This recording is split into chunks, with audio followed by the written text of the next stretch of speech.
What's happening, fellas and ladies, fellow Nick fans? Hopefully, everybody's doing okay. You know, all we can say is thank goodness for Christmas, right? Knicks actually came out and played good basketball, even though they were playing against a depleted Atlanta Hawks team. We know that they've been dealing with injuries as well as a lot of health and safety protocol stuff. At least the Knicks were able to do what they needed to do in order to secure the victory. Uh, I expected them to have a blowout type of situation.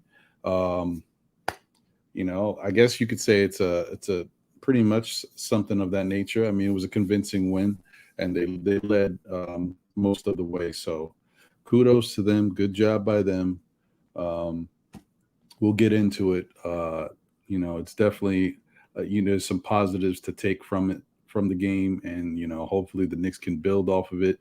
Doesn't matter what the competition is, you still got to go out there and you gotta play the right way and do what you got to do to secure the victory, and they did that. So I'm gonna give them props and kudos for doing that, and hopefully they can keep it up and go into this next stretch of games with positive output and positive energy. So, all right, we'll get into it right after this.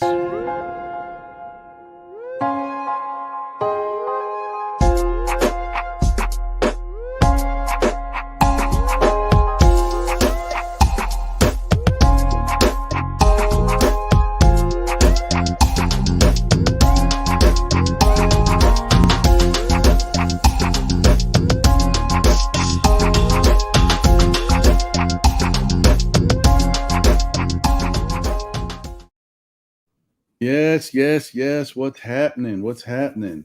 Definitely salute to everybody. I know today is going to be a little crazy because of the fact that there was a Nick game earlier today, um, and you also got post game shows from other content creators, and you got the fact that it's Christmas Day. People are still running around, enjoying themselves, enjoying their families and friends. So it's a very busy day. But I mentioned in the past, we're out here to put some products, some content out there for you guys, and those who can tune in and enjoy it by all means. Obviously, those who can't watch it live can watch the replay if you feel like it. But we're here no matter what. So this is our jump off the ledge show, guys. Um, there's been a lot of stuff going around the Nick community. A lot of people are upset about different things that have happened, and I knew that the Knicks had a good shot to win this game today, and I thought they would play well. I hoped that they would because of the level of competition and because of the depleted Atlanta Hawks team. Yet I still know that there's a lot of Knicks fans out there that aren't happy. There's certain things that they still want the team to improve on, and so what better way to address that stuff than to be able to talk about it here right now. I think we should kind of get out everything that we've been thinking about and look at things realistically. You know what I mean? We're going into a brand new year in about a week or so, so let's go into it positively. Like, let's hopefully this Nick team can turn things around, and we can kind of get back to playing some winning basketball, man. Because one thing I will say about this Nick team, even though there's a lot of issues that I see that I may have issues with, this team is better than the way they're playing. That's what I can tell you for sure. The way they're playing is not indicative of the type of team they are. I think they're a lot better than this. Um, so I just wanted to put that out there real quick. Salute to the chat. It's still getting going here. So appreciate y'all. Whoever can chiming in. Um, DSJ, he said let's see. The gift exchange is out the way at the crib, and the kids are enjoying their presents, so I'm free and clear. That's a great feeling, man. Really, that's a great feeling. And it's about the kids, man. Christmas and the holiday time, man. That's what we live for. When we were kids, it was the greatest time in the world. And now that we adults, we're like, But it's still a good thing. It's still a good time, and hopefully everyone is happy, healthy, and safe.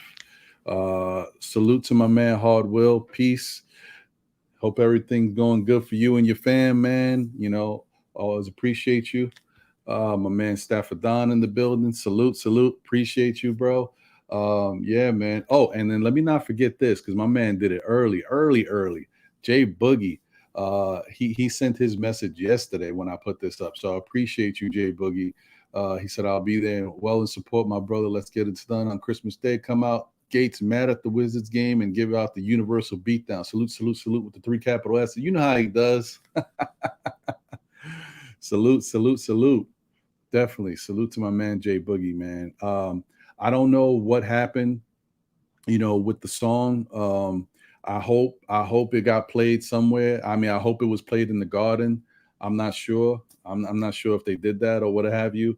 But I definitely wanted to try to do whatever I could to get that out there somewhere, man. So yeah, let me see here. Let me put this out there real quick for those who don't know. New York Knicks beat the Atlanta Hawks 101-87, and it was a pretty good game, man. Pretty good game. I thought that for what it was, you know what I mean. It was a pretty good game. You understood that the Hawks were going to be depleted. They weren't going to have their full roster out there, but they still had some decent NBA players out there that contribute to their team. But I just wanted to point out one thing that I don't know, if everybody got to see what was going on there with what Tibbs was doing. I don't want to kind of like overreact and look at things and say, oh, this was this or this was that. But I'm gonna say that to me, this was kind of one of the better games I saw Tibbs coach all year. And I don't mean from the standpoint of the plays or whatever he called. It's more of the standpoint of his rotations and the way he used guys. I think this was one of the better games that I've seen him use players. I like the fact that he was mixing and matching, and guys got in there. Opie got in there. Grimes got in there. You got to see, Kemba doing his thing, obviously.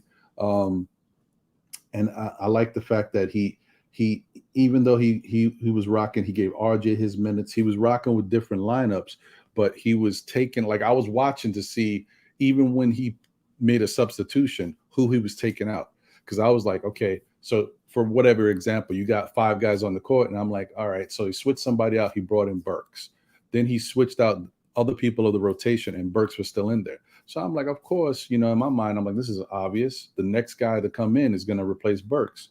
And that's what happened. Like, sometimes Tibbs would do stuff and you think, okay, Burks has been in there playing. He's obviously more tired than the other guys. He's the next guy to get out of there. Plus, it's not like Burks was on fire. He was a hot hand that you had to keep feeding. He was just playing regular. And so he's the next one to get out. And Tibbs was doing that. I like the fact that Tibbs was definitely doing that. He was taking the guys out in the rotation that needed to be taken out, to me, at the right time. So, yeah, I mean, I can't fault him for that. This is one of like I said, one of the better times I've seen him actually make some moves and some substitutions that made sense to me. And it does point to a lot of different things on this team that I guess we got to look at, because this Kemba benching, you talk about coming back to haunt Tibbs. This Kemba benching looking crazy right now, because Kemba out here doing his thing. Even when this is the thing about Kemba. Like I said this before, Kemba's issue is the fact that he's such a liability on defense, but it's not even just that. It was like, what else is he doing to help the team? It's not just about scoring the basketball. You got to do a little bit more than that. And right now, Kemba didn't really have, I'm not going to say his shot wasn't going, but the way the offense was flowing, he couldn't really get off the way we've been seeing him get off the past 3 games. But he was doing other things. This dude finished with a triple-double. Kemba Walker, the smallest guy on the court. If y'all can explain that to me, I'd love to hear it, because I don't understand it at all. Yeah, I don't get it. I don't know, but I'm happy. I'm happy. But let me see here. Hard will. Happy holidays. Y'all be safe. Salute. Staffer Don, salute. Merry Christmas. Yes, Staffer. Merry Christmas. Delano says, Harbaugh was the Garden holding the clipboard, calling plays, and we see the results. Harbaugh should be the next Knicks coach. Great to see Grimes get minutes as well. He's looking a little more comfortable trying to create for himself. And that's the thing with Grimes. Like, we've seen Grimes have some off games when he first started getting rotational minutes for, I got, if you want to call it rotational minutes, but when he first started getting minutes, he just wasn't comfortable. He had no flow, no offensive flow, and his shots just were a little flat. But once you start giving him minutes, and even if he comes out not shooting great, you give him time to work into a rhythm. Grimes is, he's tough, man. He's a good player to have on this team. Even when he was inefficient shooting today, he was active on the court. Facts.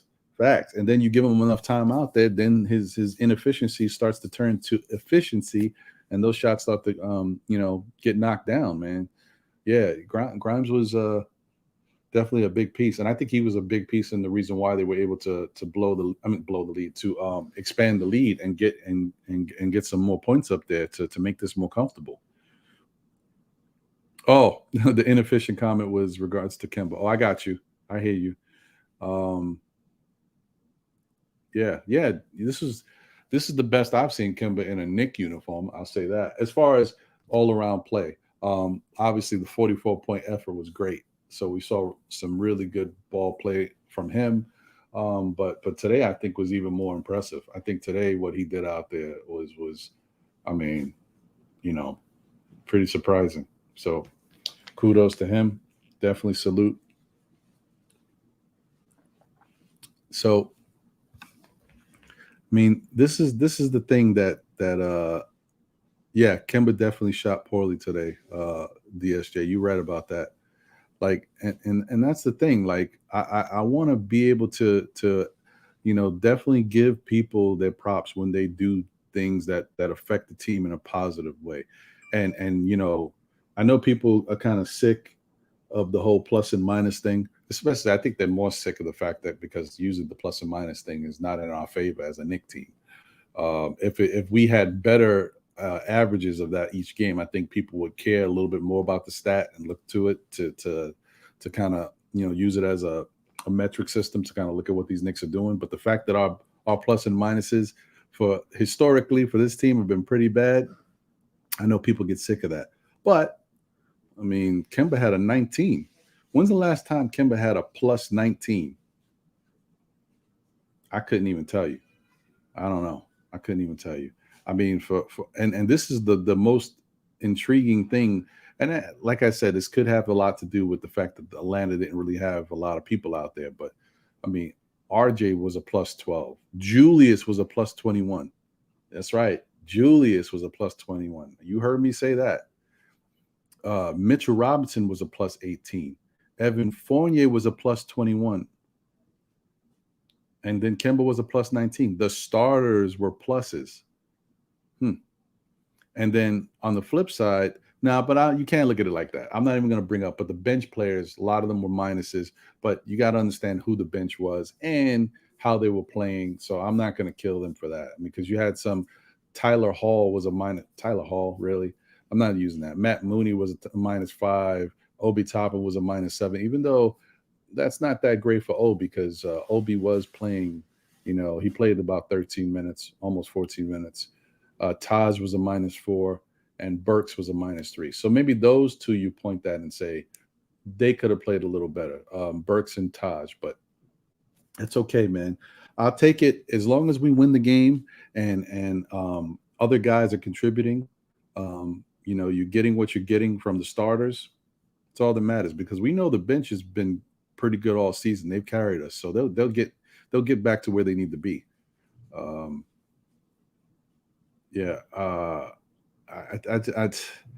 just think that it's really tough to call like what they're doing right now.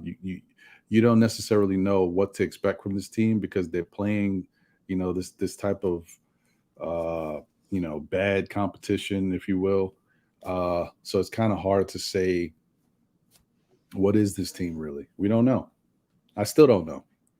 I know they should win these games. That's one thing. I know they should be winning these games. Delano says, I agree. The differential rating is overrated and overblown. Yeah, it may be, man, because the eye test can show you some things that the rating just doesn't show you. Pete P. Merry Christmas, Pete P. Hey, hopefully you and your family having a great day. Whether you celebrated last night or today, I hope everything went well. I hope everybody's in good spirits, and I'm wishing you and yours a bunch of good health and definitely prosperous times going into the new year, man. Definitely. DSJ says the plus and minus has too many holes in terms of analysis. That definitely is the case. And I don't know when this whole plus and minus thing became such a big craze. I don't even, honestly, when it comes to, like, you still hear some of the analysts pointing to it, but they don't even point to it the way they used to when it first was being thrown out there, and they were hot and heavy for that stat. But now they don't even refer to it as much as they used to, because I think they see that there's holes in it. It doesn't account for everything that's going on the court. And it's kind of not one-sided, but it's very open-ended. Yeah, and leaves some stuff to interpretation. So I agree with you on that, DSJ. You make a good point. Let me see here. Put this. All right. Yeah. So let me get my man in here, because I know people are starting to come on and join in. Like I said, I know there's a bunch of content out there right now. There's people that got their shows pumping out. They got their post game stuff coming on. So I know some of the usual suspects are showing their love and support for everybody out there. So it might take a little time for them to get over here, but we rocking. We get my guy in here. What's going on, Stafford Don? Merry Christmas, brother. Happy holidays, my G. Hey, man. All the blessings to you and your family, and Happy New Year and prosperous, and you know what I mean, and just many more for 2022. You and the network and John and everybody, you know what I mean. Blessings, blessings. Yeah, man. I wish the same for you and yours, bro. And I hope that going into this new year, everybody starts to take off, man. You know what? Because I'm gonna tell you this, Stafford Don, and this is aside from everything else that's going on, like what we're doing right now. We came in at an interesting time. Like, we Right. missed the boat a little bit. Like, people who were already jumped in a year before us, they got the boat. Like, it was hot and heavy for fans and subscribers and everybody to glue into content. We came Right. a little after that, so it's going to be a little slower for us. But mark my words, man. This next year going, we rising. You're rising. The NBA 1-on-1 is going to go up. We're gonna do our thing, man. Blessings. Thank you. I appreciate that, man. Appreciate that. Yeah, man. Yeah. Let me see here. Hold on. What So DSJ said. I know you got some expensive gifts today, man. What you got today, bro? Oh man, listen. Let me tell you something. Uh, nah, B. I ain't really nah. For me, like, it's more about my son and my wife and everything, and Facts, facts, my facts. mother-in-law is here with us, spending time, so it's about them. And I didn't really get anything. I got some stuff for the house. That's what happens when you get in my age, in the 40s. You get stuff for the house. Bro, listen, I'm here thinking myself, so I'm like, you know what? I need stuff for my house too. So me and you, we on the same page, and it just is all for the kids too, and the moms, and the little brothers, and that's it. I'm the Yeah, same no, way. that's what it. Although I did get some, even though it's kind of older. It's not one of the new scents. I did get some gray flannel from the mother-in-law, so I'm like, I like that gray flannel. It smells good. Yeah, man. But everything's good. Everything's good. Did you get anything special this holiday season? Life. That's the most important, brother. That's the most Life. And important. I spoke to my daughter this morning, my kids. They good. They back on their way from Orlando. So I'm gonna see them later and give them their presents. So, Oh, nice. yeah, man. Spoke to moms, they good. Brothers, they good. You know what I mean? So, That's good, man. That's all that really matters, bro. Like I said, family, friends, and health. You can't beat for that. real, for real, for real. Yeah, So man. how about them Knicks today, man? Listen, bro. You know, they did what I thought they would do. Okay, but I will say, hold on. DSJ said the greatest gift we can receive at Staffordon. See, that's what I'm saying. He echoes the sentiments, B. That's what I'm saying. Um, Respect BSJ. I think that what was most impressive today is the fact that Kimba did some really good things out there, even though he was struggling with his shot. And we might, it's only one game, you know what I mean? But Randall might be breaking out. This could be it. You know what? I'm not gonna touch on the Randall subject, Mm-hmm. but he looks like he's getting better. Mm-hmm. It's just one game. I want to see it consistently from the whole team. I just don't want to see one individual game. You know what I'm saying? I want to see consistency in the whole team for the next 5 games. And then Right. once you see a little consistency, then I might say, okay, we turning the page. We win 3 out of 4 or something like that. But for right now, just one game so far, good game so far that we beat a team over. Are they over 500 or just below? Give me 1 second. I'll tell you right now. I think they're in the 10th spot, if I don't believe. But I just want to see them beating winning basketball teams, and not the Houston's and the Detroits. You know what I mean? Those easy wins. I want to see some quality wins, even though Atlanta was a quality win because they did beat Philly the other day without Mm-hmm. Trey and without Joel Embiid and some other players. So they're still a good team. So that's no excuse. But I want to see some consistency, man. Yeah, no, I hear you. I'm with you on that. And yeah, Atlanta is now they're 15 and 17. Okay.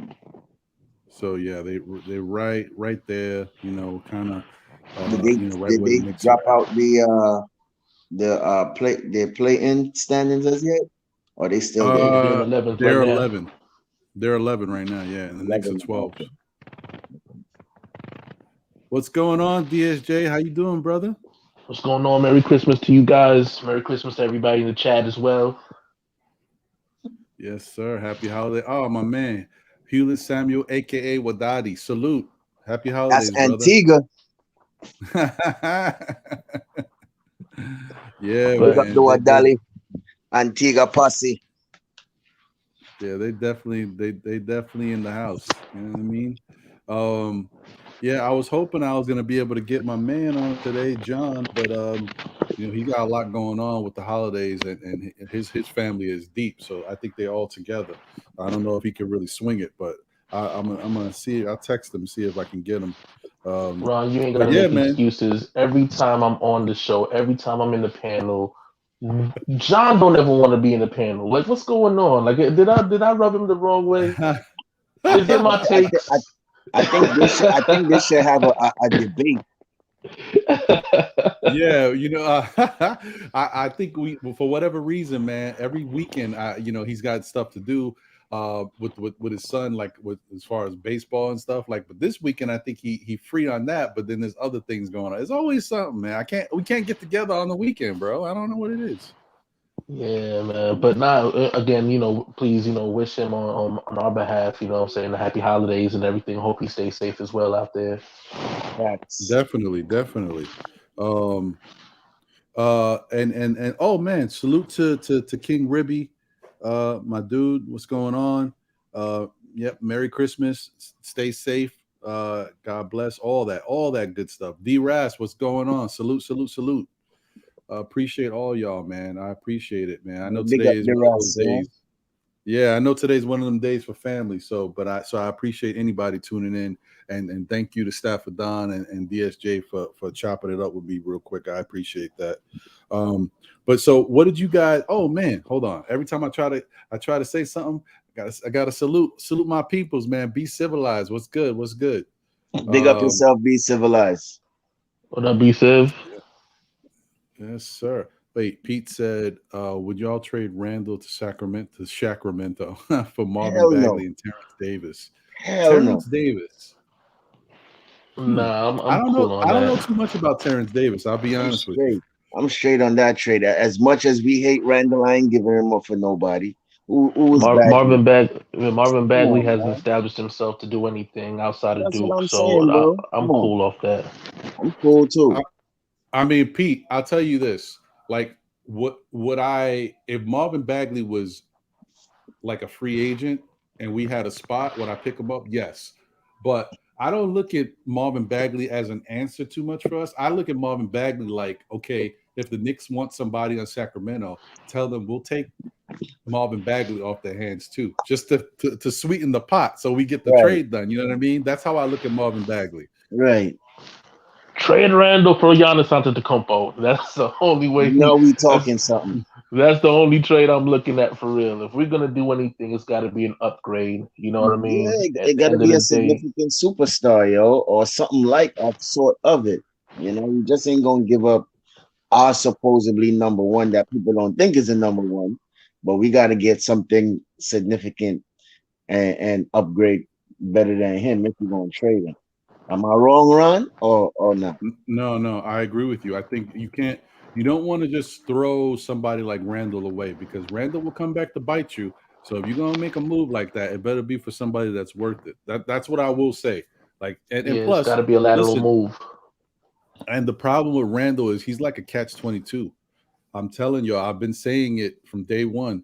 Randall looks bad right now for certain reasons, which is his fault, but there's other reasons that I don't think is his fault. I think the way the team is, the way we've been moving the ball, the way the point guard situation was flowing, I don't think it benefited Randall. So I'm not going to blame him for everything, even though certain things is his fault. I'm Right, saying like exactly. he looks worse right now because of our situation. So then you wind up trading him to a good situation. He's gonna ball out, and you're like, "Yo, but we had Randall. Why couldn't he do this with us? Because we had bad personnel and a bad system for him.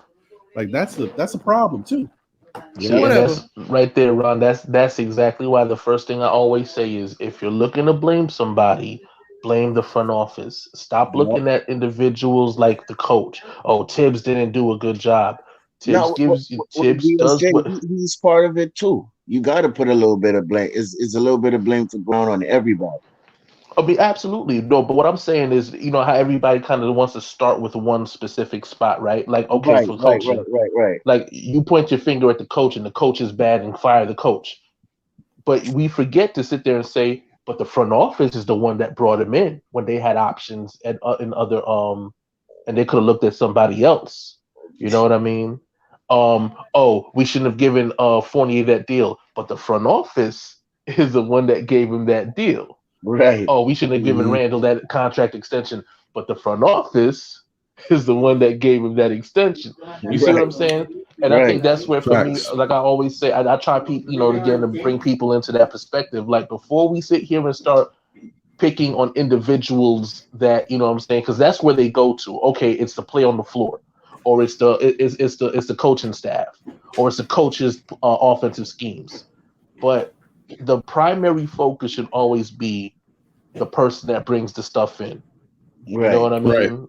And the front office is the culprit.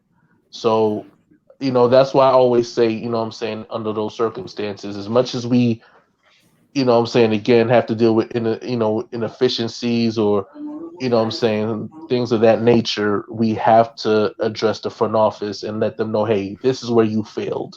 Because guess what, And DSJ? It's gonna be hard to fire Thibodeau because him and absolutely. Leon is the best of friends.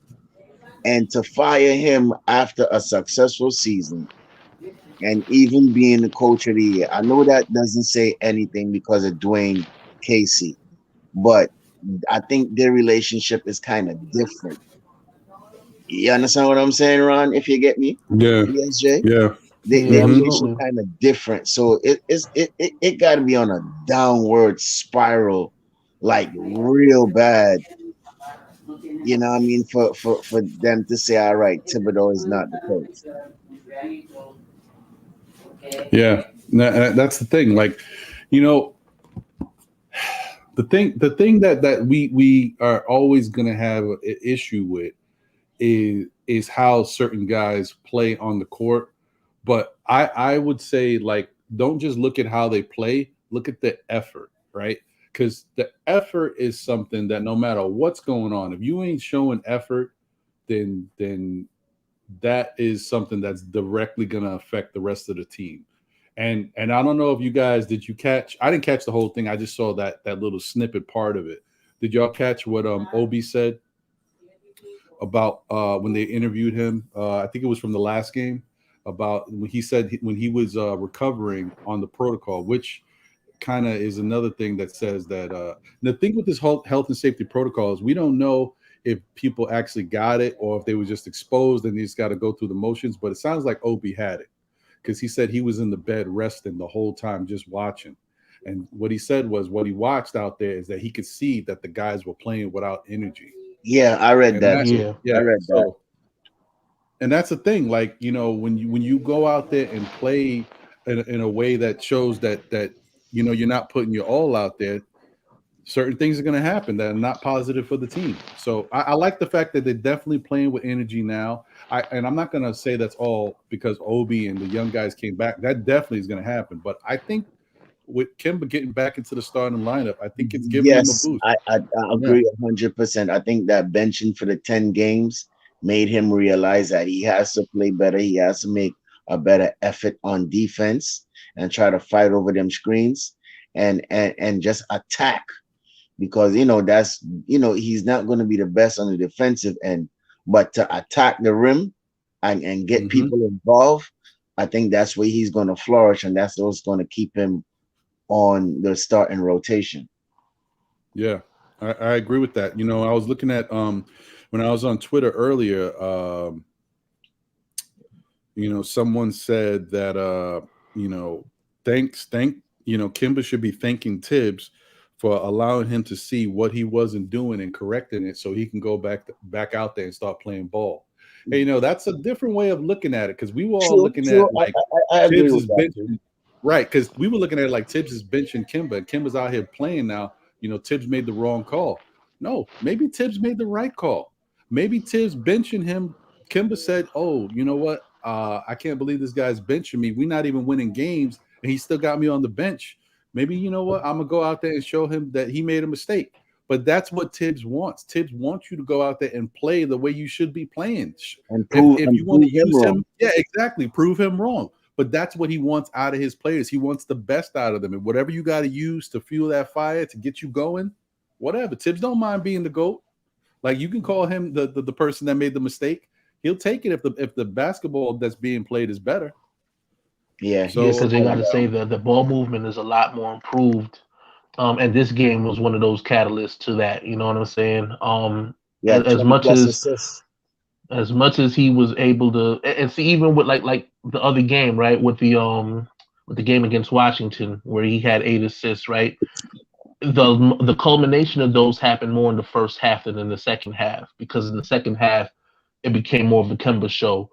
But what I was looking at, what I was kind of disappointed in was, okay, now that they're double teaming you, where's the ball movement coming from? And what it did was it stopped at maybe, okay, you get one more pass to one more person, but then that one person would take the shot instead of maybe swinging it for a better shot for somebody else or an open shot for somebody else, because they're doubling Kemba.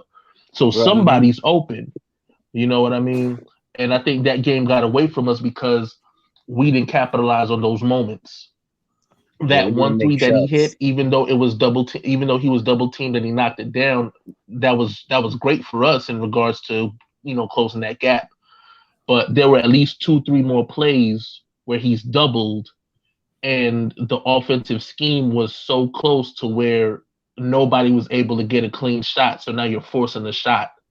But again, if you elected to make that extra pass, somebody would have been open to knock down a shot or to at least create an offensive opportunity, whether it was a foul or an and one play or something. You know what I mean? And it's those things that I'm looking at where when it comes down to, just the ball movement, and the player movement as well, because that's another thing I've always been talking about.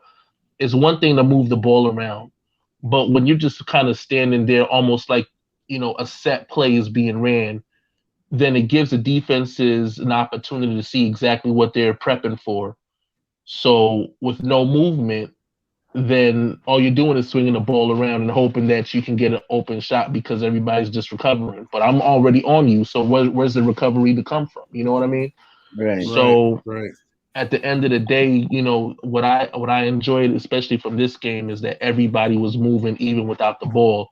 RJ was able to, use Mitch's body as far as getting back screens and cuts to get into the lane.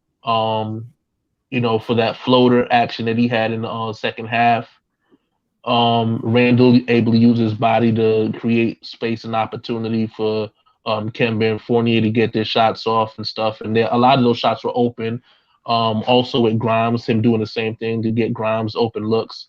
Those are the things that we need from our guys if we're going to continue to have success going forward. Ball movement and player movement has to be critical, and it has to be up there, as well as the energy.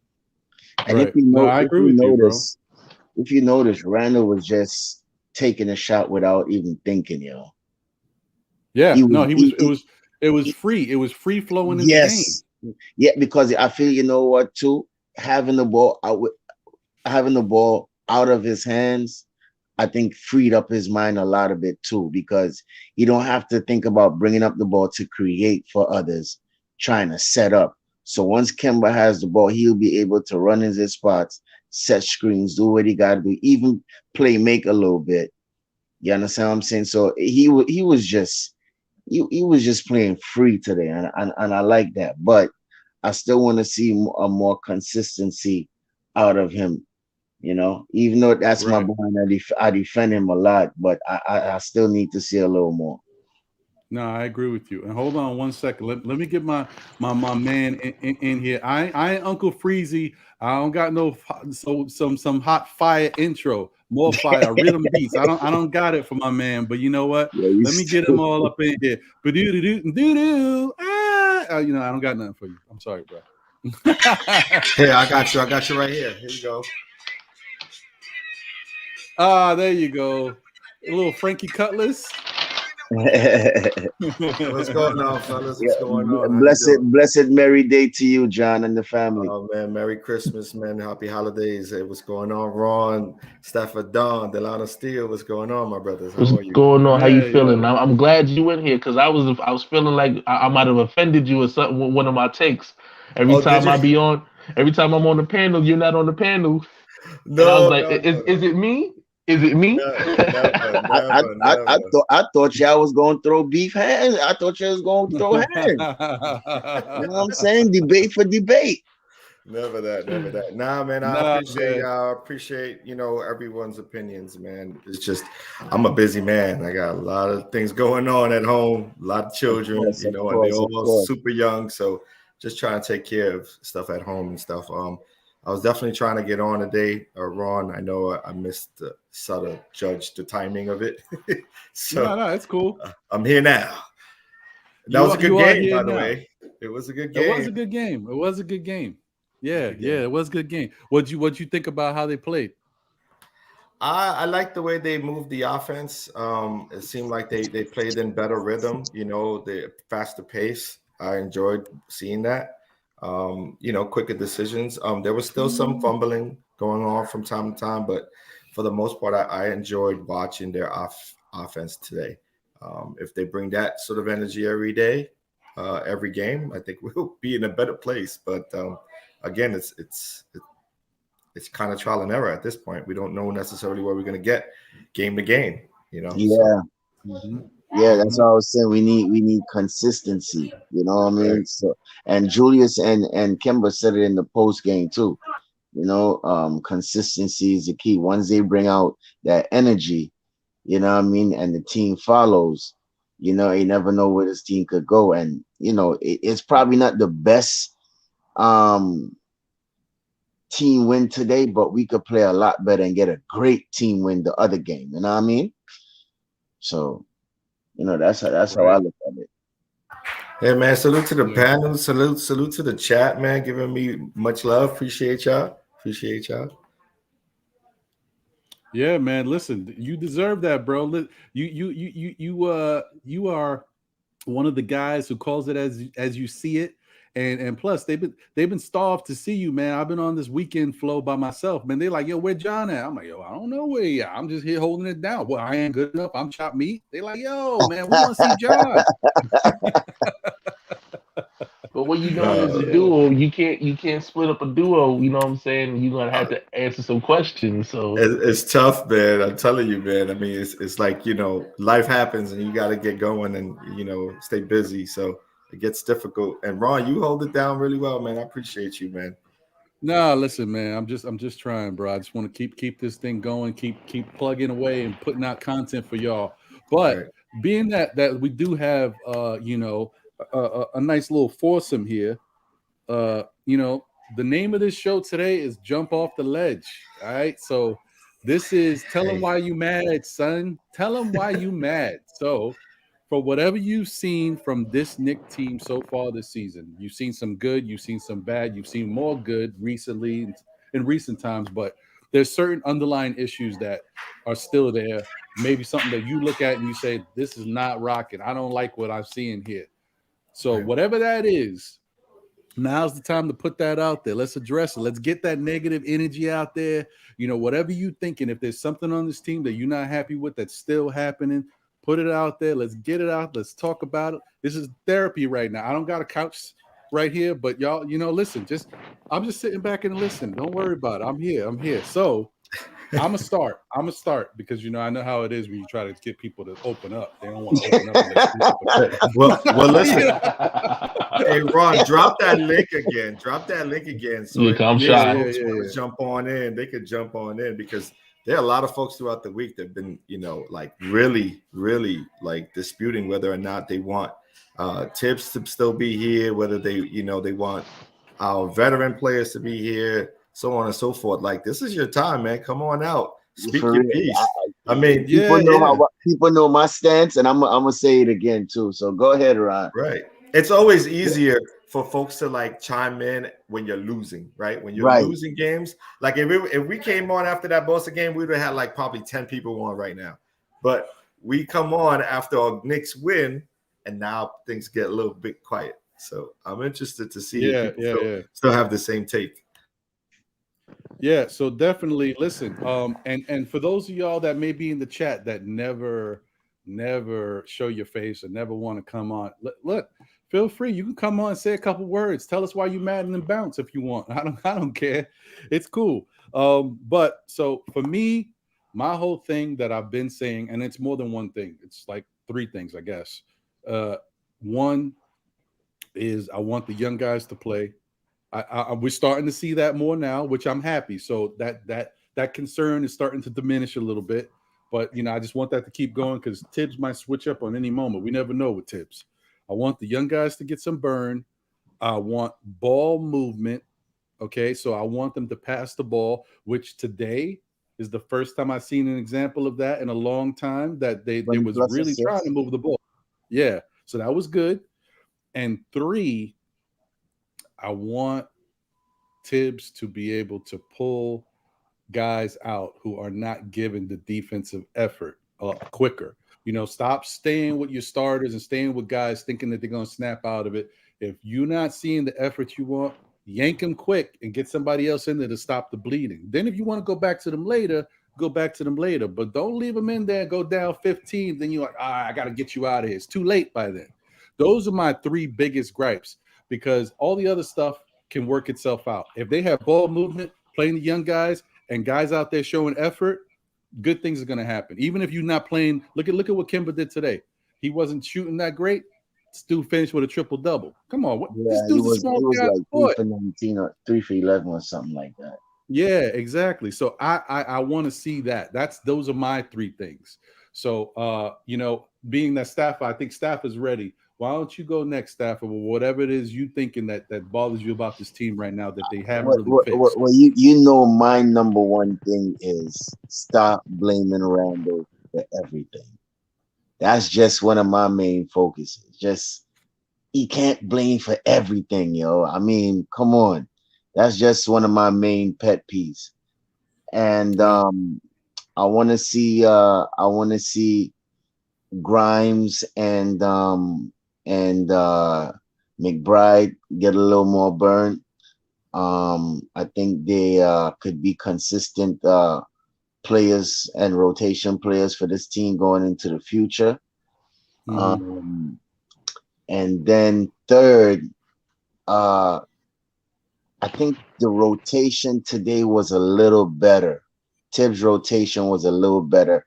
Just to point out what you said, Ron, he was yanking people at the right time. I think he did so today at the right time. The rotations were good. So I like to see better rotations like this. Everybody was involved. Everybody had their moments, as DSJ was saying before. And once, as Ron, I gotta agree with you too. Again, once you're not playing well, take him out. If Fournier not shooting the ball, he not playing good defense, replace him with Grimes. Let him get those minutes. Let him get that defensive responsibility. Let him take those 3-point shots. Let him get those minutes. So that's just my 3 things that I want to see better from the Knicks. I'm with you on that. And let me go to DSJ and then let go to John last because he's the closer.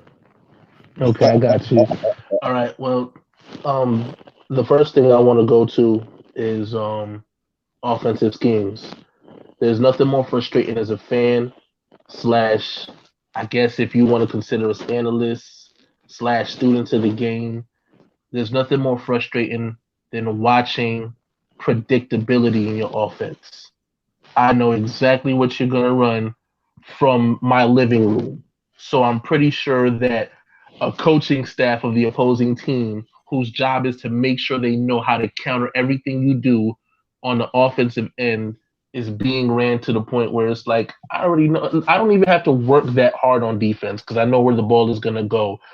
Prime example today, Evan Fournier and Julius Randle try to have an exchange where Julius Randle plays the post.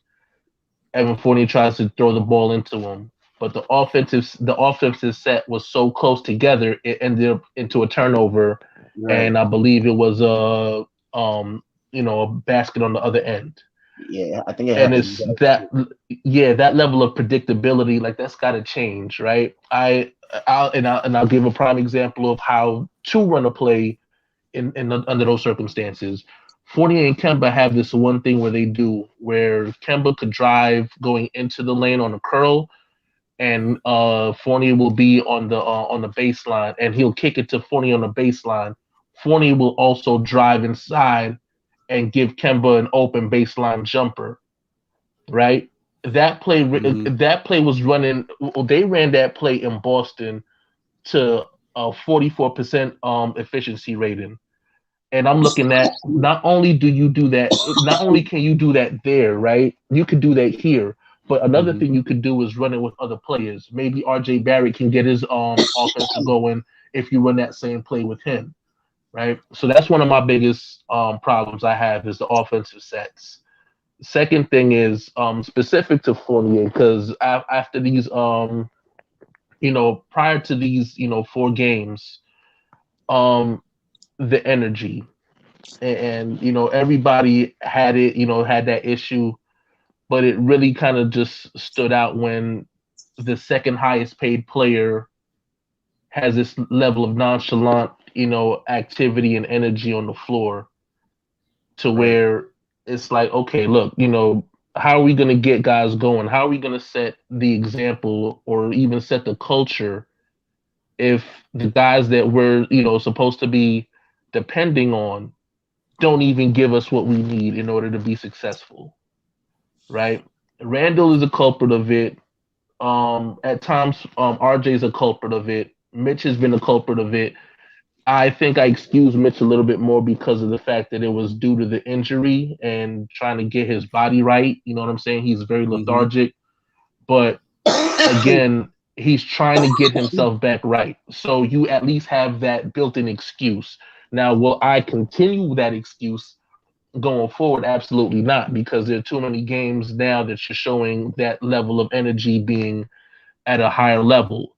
So that can't continue to be the case. So energy and offensive sets, those are my biggest gripes, and I've seen the improvement. So I just hope that they continue going in that direction. And I'll pass the ball off to John now. Oh man, Delano still just hit me with the alley-oop, and I'm about to slam dunk this one right now. When I tell you I am ready to shift gears all the way through. My friends, I am willing. I know what we're seeing right now is like upward trajectory. We're seeing things change. You're seeing the tempo. I think for me, at this point in the game, we are who we are. We are a 500 team. We're not going to get better. So I say, time to shift gears. Let's look for some trade options. Let's get people out of here while they're high on the market and surround ourselves with these young studs. Because we're seeing Grimes really capable of playing, like reasonable minutes with both starting group and the bench group. I have never been so high on saying, oh, we're going to go young and think that we're going to win a bunch of games. But I feel like at this point, we're just going to be just around 500. And we're supposed to be getting fat right now. Like, these are the games where we're supposed to be, like, really starting to get healthy as a team. But you see in close games with good defensive teams, when teams have a full roster, we tend to lack that intensity, especially in the fourth quarter. This game today was different. It was a Christmas game. Now we get two more games against, like, we get another game against Washington, another game against the Celtics. We come out like this, we're sort of lethargic. I don't know if we're going to be able to contend and be a playoff team. So for me, I'd rather say let's cut ties where we can cut them. If we can keep pieces, if we can keep a player like Randall, we keep him and match him up with someone else and give rid of some other guys. If we need to keep Barrett and move away from Randall, then we do so. I'm not stuck on any one of these players, to be honest with you. For me, it's about, as an organization, it's about building. So if we can start getting folks like at that high level, and be assets to be tradable, let's do it. Let's do it. Let's not be afraid to pull the trigger on a lot of these guys. I don't want to get stuck with some of these guys' contracts and personnel and play because of sort of the attitude we got most of this first half of the season. Because if you don't win games, this is going to falter. Like, this is a nice road. Like, this is sort of a nice streak that we got with Kemba going right now. And Kemba's sort of on a hot streak. But when that thing turns backwards or flips, we're going to see this all over again. And I don't want to do that when we're close to the trade deadline, or right after the trade deadline, and then we start to turn the tables backwards. I'd rather go after budding stars if we can potentially get one. Some tradable assets, get some players here who know how to play the game.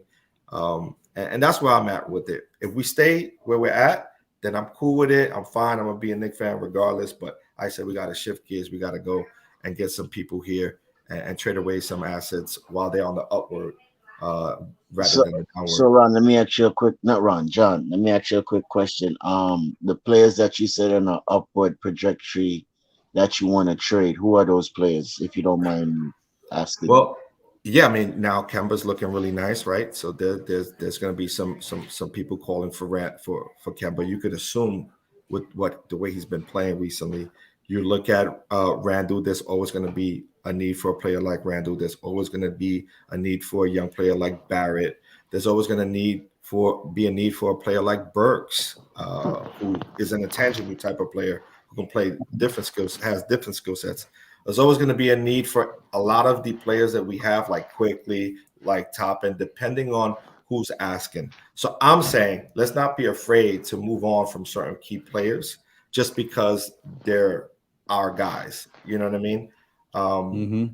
I personally I favor Barrett a lot. You know, I also favor I would say I sort of favor Randall too.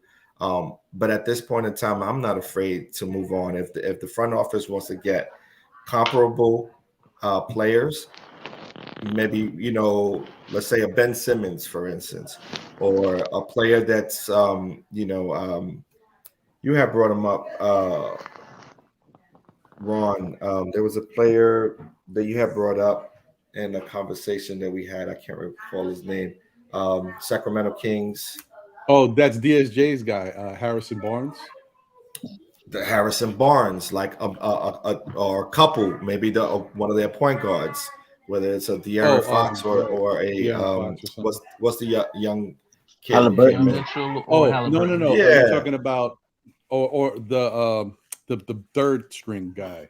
Mitchell. Marvin Mitchell. Bagley. Mitchell. Oh, Mitchell. Mitchell. Okay. But just like being willing to trade off an asset for maybe a comparable players to come with, you know, from a trade, you know, like not being afraid to say, hey, let's look at our options and see who we can get bang for the buck. You know what I mean? And sort of match it like that to see if we can get better. Because at the end of the day, players are what they are. They're players. It's part of the business. You have to be willing to get better somehow and be able to trade. Now, if you trade someone like Randall, you have to get someone who's comparable, right? You can't go out and get someone who isn't, you know, and that's the thing. Like if you're gonna trade an asset for an asset, let's see if you can get some intangibles to come here, like a Simmons and then a combination of Simmons and another player, you know. But you have to be willing to do that. And I think right now, as well as we've done this past week with Kemba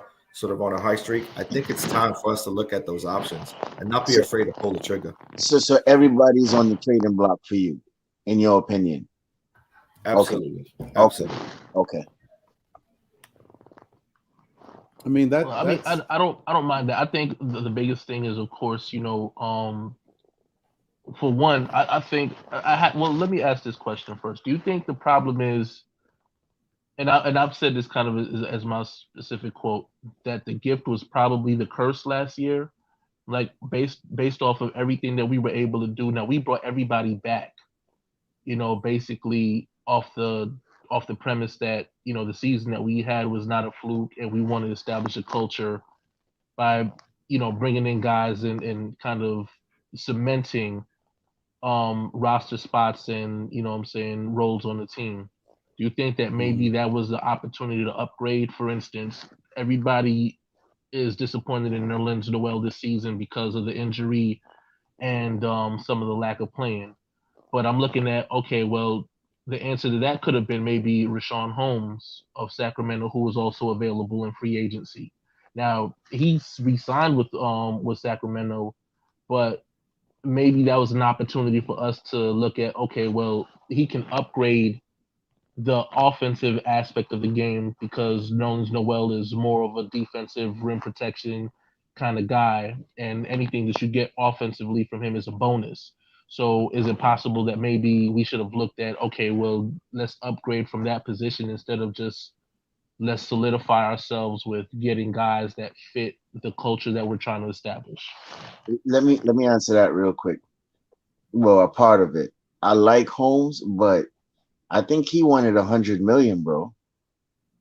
Okay. I think he said he wanted that type of money. So I mean, if he was willing to take something what the Williams kid was taking, yes, probably I will sign him out for Nolan.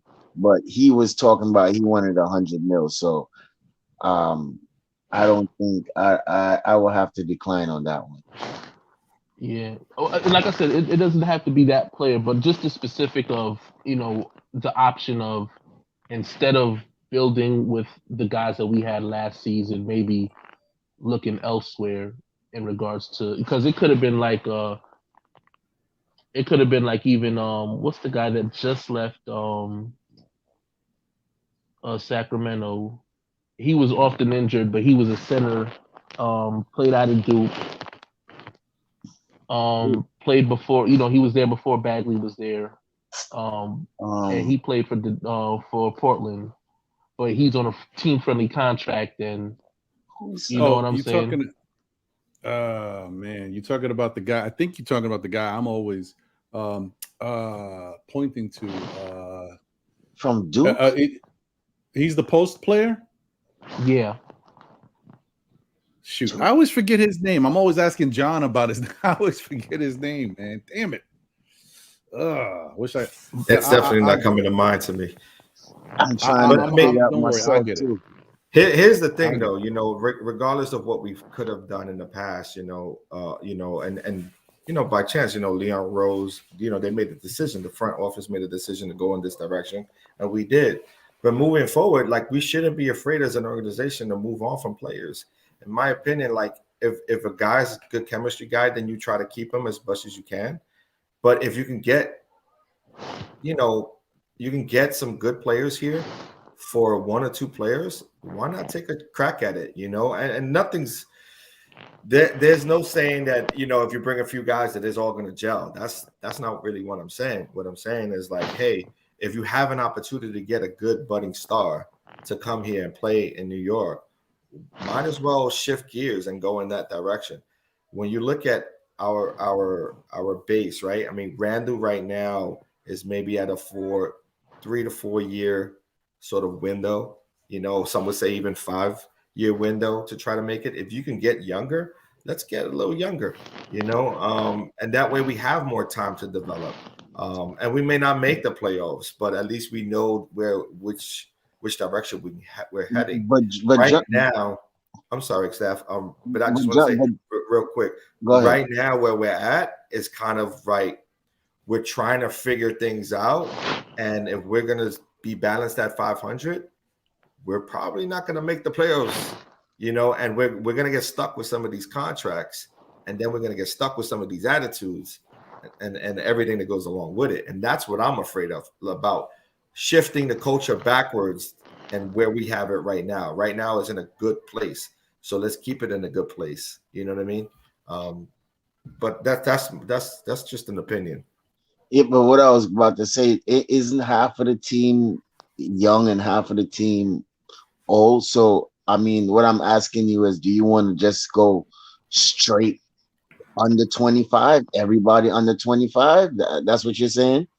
Well, because I'm saying half of the team is veterans, and half of the team is young. Yeah. No, I agree. You're gonna need a couple of veterans. I think you keep a guy like Gibson and you keep a guy like Rose, right? Because those are your team chemistry guys. Those are the guys who know Tibbs and could beat Tibbs on the court, off the court. You know what I mean? And sort of be that sort of measure, right? But everyone else, when you talk about leadership, I don't know if they got. I don't know if Nerlens Noel has leadership skills. I don't necessarily know if Fournier has leadership skills. The problem for me is that you get a lot of these guys who are sort of in between, and you kind of fall into this dungeon of like hopelessness. It's like, well, geez, we could have gotten this guy had we not, pick this guy up, you know what I mean? And sort of that's where we are as Knicks fans. We don't know necessarily what we're gonna get from them game in and game out.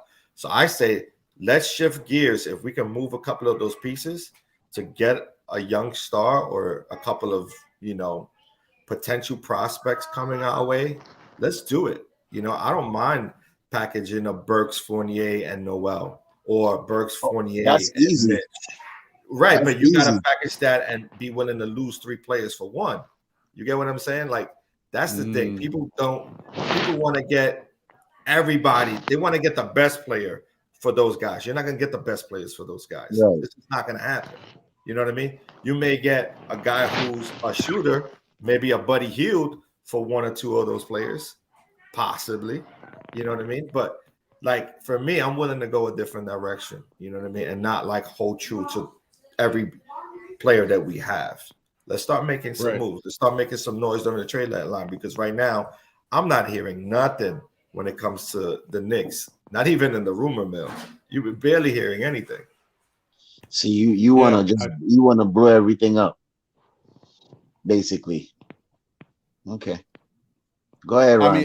I was gonna say, like, I don't think we're gonna hear much, man. I think this health and safety protocols is kind of putting a damper on a lot of trade talks and trade propositions until they kind of get this under wraps and understand what's going on. Because I think a little bit of it too is making sure they understand how this is affecting people's bodies.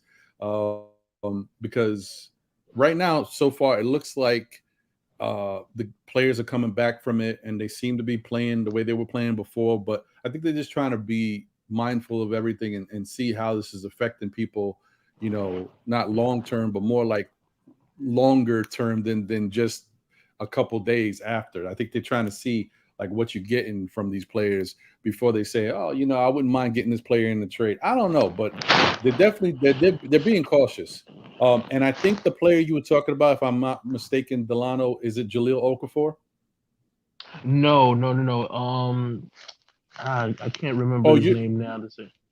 You're talking about the center who used to block shots, the skinny guy who could jump out the building. Yeah. Oh, yeah. Was he from Duke? I thought he was from Kentucky. Maybe I was wrong. Nah, he was a Dookie. Yeah, I know who you're talking about now. Now I know. I can't. I could picture him. I just can't think of his name. Okay. All right. Cool. So, fellas, I gotta run. I just wanted to say thank you all for having me. I gotta run. I gotta take care of some family business. It was a pleasure. I want to come in, drop the hammer, and let that rock people. You know what I'm saying? Just let them know, hey, I'm gonna throw the grenade and say, hey, let's look forward to some trade assets. Let's see if we can make something happen. If not, then I think we're gonna be stuck at 500. All right, fellas. All right. Hey, blessings. All right, hey, enjoy your day. Have a good one. Enjoy your holidays. Peace. Yeah, so, I think I'm gonna have to cut out too. Gone. It looks like it's getting close to dinner time, so I still got a couple things to prep. Yeah, but again, great conversation, you know, and I love you know what I'm saying, having these talks with you guys. So y'all enjoy the rest of y'all time. Stay safe out there. Salute to everybody in the chat once again, and y'all stay safe as well. And I'll get up with y'all when I can. All right, DSJ. All right, brother. Appreciate you as always, DSJ. All right, peace. Yeah, man. So Stafford, look, this is what we're dealing with, man. This is what's going on, bro. This is the situation. Whereas, you know, a lot of people are just more concerned with what we see going forward. Like and I know there's a lot of people that agree with John that are saying, you know, this looks good right now, but let's not forget who's playing out there, like Kemba Walker, who has a degenerative knee issue. Like, we hope it doesn't happen, but you know, he is getting older and he's in that last window of his career, whatever that may be. We don't know when he's going to start to break down. But you know, it's going to happen eventually. And we hope it doesn't happen with us. We want the best out of Kemba, but it could happen. And the way he's playing right now, he's pushing those legs. He's pushing hard, man, to get out there and do some things for us. So I understand where John's coming from. I don't know if I'm necessarily ready to blow it up, but I am ready to make some moves to change the direction a little bit. And I'm big on addition by subtraction because I think the Knicks got a little too many players on this team right now. And you know, they have another little issue they're going to have to deal with. I know it's not hard for them to deal with it, but you know, you got guys who may be able to contribute like Damian Dotson, but once everybody comes back healthy, he's an odd man out. House. The others, House is another one who's going to be an odd man out. So it's like, what are you going to do? Like, it doesn't make sense. And then people are saying cut Wayne Selden. Yeah, you could cut Wayne Selden, but if you got 15 guys out there and House becomes that 15th guy, what's the chances that he's going to be able to get in there and play for you when you got all these other guys ahead of him that can be helping you? You know what I mean? Like, for that, you might as well just keep Wayne Selden out there as the cheerleader to help morale and boost people's spirits on the bench, because nobody else is going to do it. Eddie House, House ain't going to be out there like, yo, let's go, guy. And they ain't going to do that. Like, well, Ron, it takes you know a certain what? guy. I rather keep Dotson than both of them. I hear you on that. I rather keep Dotson than both of them. That I know when Dotson come in, he could play defense, he could create his own shot, and he could make a shot. I haven't seen these guys do these things since they come in the game, especially Wayne Selden. You know, he had to shoot a spot up shot to get his first shot. You know, so I don't know. Good point. I mean, that's the thing. Like, who? Well, you know what? Let's take a look real quick because I'm interested to see what we're looking at right now because this is how we're going to figure out what are they going to do. All right, so, you see the 3 G League guys that was on the court today? They ain't gonna be here. No, they ain't gonna be here. No, that point guard, the dude with the fluffy hair, and who else was out there? And I think somebody else was out there instead of Dot, because I know RJ was in RJ and Tyler Hall was out there. He played a couple minutes. Right. So Matt Mooney played a couple minutes. He's gone. Mm-hmm. I don't know. Daniel House didn't even get a chance to come in. He was at the check-in table, but it was like 44 seconds left or whatever. And that's what I'm saying. All these guys is on 10-day contracts. So right. You know, we're not keeping them. This is just the rule for the hardship for the whole COVID thing. But at the end of the day, you know what I mean? If it's any person that I'm cutting to keep, it's Dotson. I'm keeping him and I'm cutting Wayne. I'm sorry. Well, look at this right here. This is where it's interesting, right? Kemba, Derek, Julius, RJ, Evan, Obi, Mitchell. That's 7 right there. Miles, Quickly, Jericho, Alec Burks, Nerlens, Quentin Grimes, Kevin Knox. That's another 7. That's 14. And then the next people that are on that third tier of players is Luka, Wayne Selden, Taj Gibson, Damian Dotson, Daniel House, Tyler Hall, Matt Mooney. Out of those names, who you think is going to stay? Taj. Right. So then all them dudes is gone. If you look at it like that. Now, the only thing is you get one back because Derrick Rose is out. So, boy. Damn. So it's between Wayne Selden and Damian Dotson. Yeah. So what I'm curious about here is we got a 15-man roster. I just named 14 guys, and Taj would be 15. So how are we even able to keep Wayne Selden on the court? Oh, because Jericho was going back and forth from the G League. That's right. What it is. Right. Him and Deuce. Right. No, and Pudge Nice is saying that there's 20 players allowed right now because of the health and safety. Yeah, that part I understand, but like once the health and safety is over or we get back to like a regular roster, that's I don't know. I mean, as I said, I will keep Dotson and cut Wayne just because I know I can rely on that. You see, when he came in for the first game, I think what was it against Celtics? Mm-hmm. I think he played great D. He made a shot. You know what I mean? He came in what he did the afternoon. But Wayne, he was struggling, bro. Yeah. I mean, right now we good. So what I'm talking about right now, it doesn't matter because we can kind of keep all these guys. I'm just thinking, like, what if the protocol, the extra limit is over and you got to go back to that 15? We might have it's not a tough decision, but we might have a little bit of a decision to make with that final spot. So you mean that 16 spot because the 15 is already filled up. Right. That extra spot because of Derrick Rose being out. I guess that gives you one more spot because they put him on the IL. Yeah. So that's interesting. I don't know. We got to see what they do about that. But and I agree with a lot of people in the chat. Like Dotson has from what we've seen, he's given us the most, and we all kind of had a soft spot for Dot anyway. Dot never really got when Dot. The craziest thing is Dot never got a fair chance to really do his thing when he was here, and we stunk, and they still didn't give Dot a fair chance. Like, come on, man. I mean, I will. I mean, depending if House could make his 3-point shot, because what was it? Do you have his stats up, Ron? Or not? House? I can pull it up. What was his 3-point for field goal? I will tell you one thing. But somebody asked me if I will keep him. I gotta find out his stats first.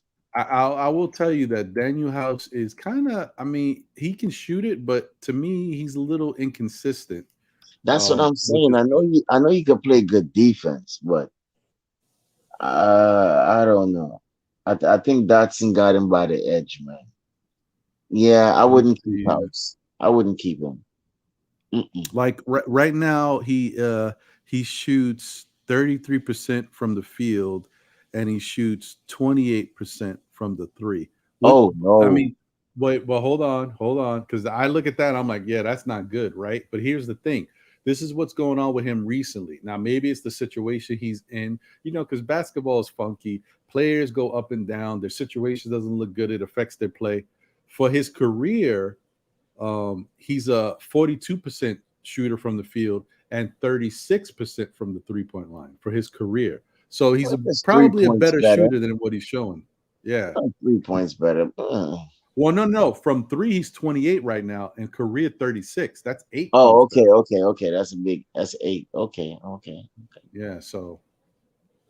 Yeah. So I don't know, man. I like the House thing because House gives us a 6'7" who could play defense and can shoot. That's that's nice. The only thing that's saving him right now, is his size, and he could play defense. But if he could get that consistent 3 down, he will be a Bruce Bowen in this league for a long time. Yeah, P said he wanted Lance Stevenson from the G League, even though he's local.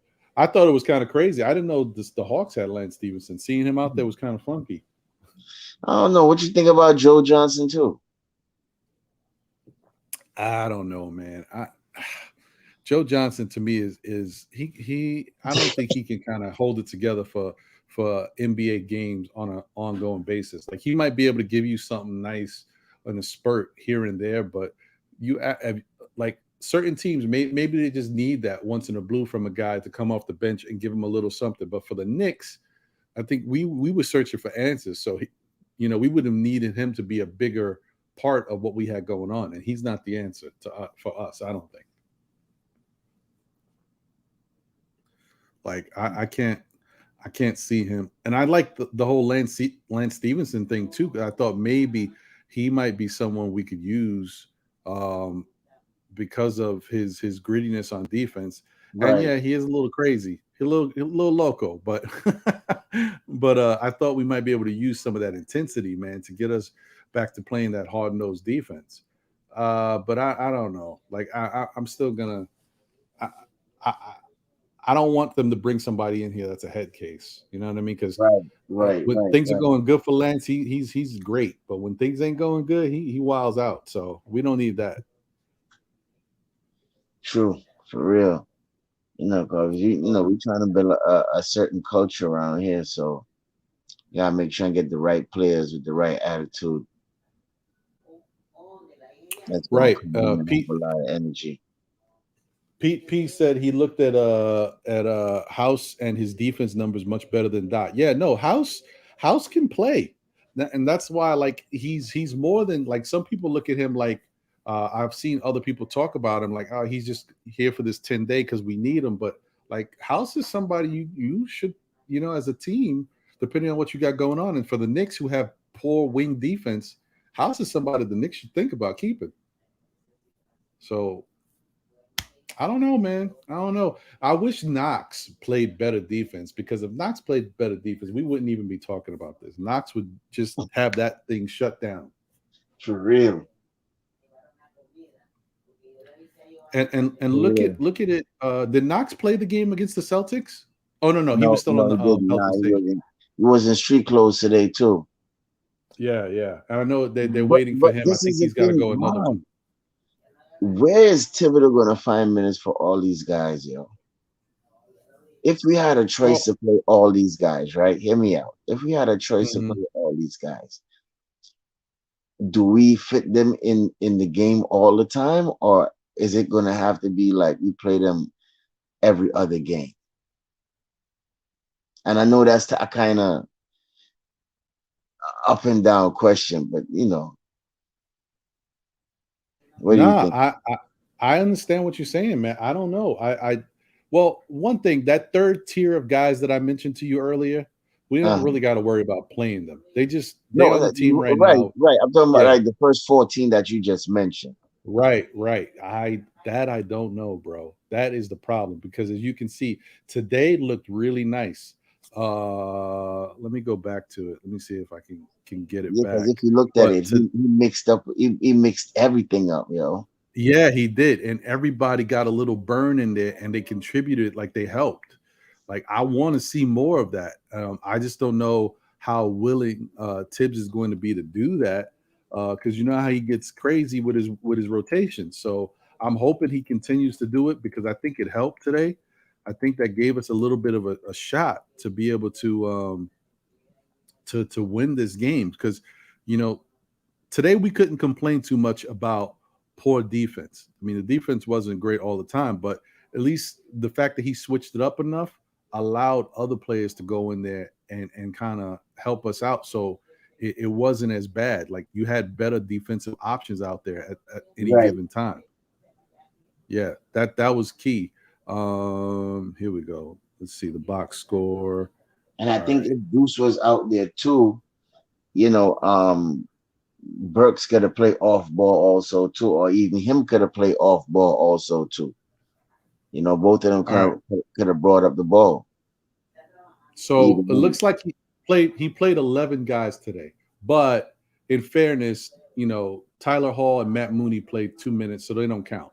So he right. had a 9-man rotation today. Okay. I'm okay. I mean, but even that is a little. I think a 10-man rotation is much better for the Knicks. But I understand. It is what it is. We didn't really have the players like that. But Dotson could have played. He didn't play for whatever reason. I don't know. So you say it was a 9-person rotation today? Yeah, because like I said, Matt Mooney and Tyler Hall played 2 minutes apiece Yeah, in yeah, yeah. garbage That was time. garbage time. Yeah, I got you. I got you. Yeah, but everybody else played at least, like Obi played the lowest minutes. He played 13, but everybody else played 17 or more minutes. So yeah. And Kimba played 40. I don't like that either. Guys, you watching out there, come on, man. Kimba played great basketball, but this is Kimba Walker on knees, man, that are not that great. You don't want Kimba And Walker playing 40 and here's the minutes. funny thing about it too, Ron. You know, people was complaining. Instead of they complaining Kemba got played too much minutes, they complain how Obi got took out the game too early. I Right, mean, right. if you're gonna share blame, man, just share blame on everybody, bro. Say, you know what, Kemba needed to come out. He should have been playing all those minutes. Now, You know what I'm I'm not. saying? I could have understand that and let the young guys play. I ain't even say, you know what? At a point in the game run, I said, you know what, coach, don't bring back in Randall. Let Randall sit and let these young boys play. But he ended up taking the timeout. And when I look, I saw Randall back in the game.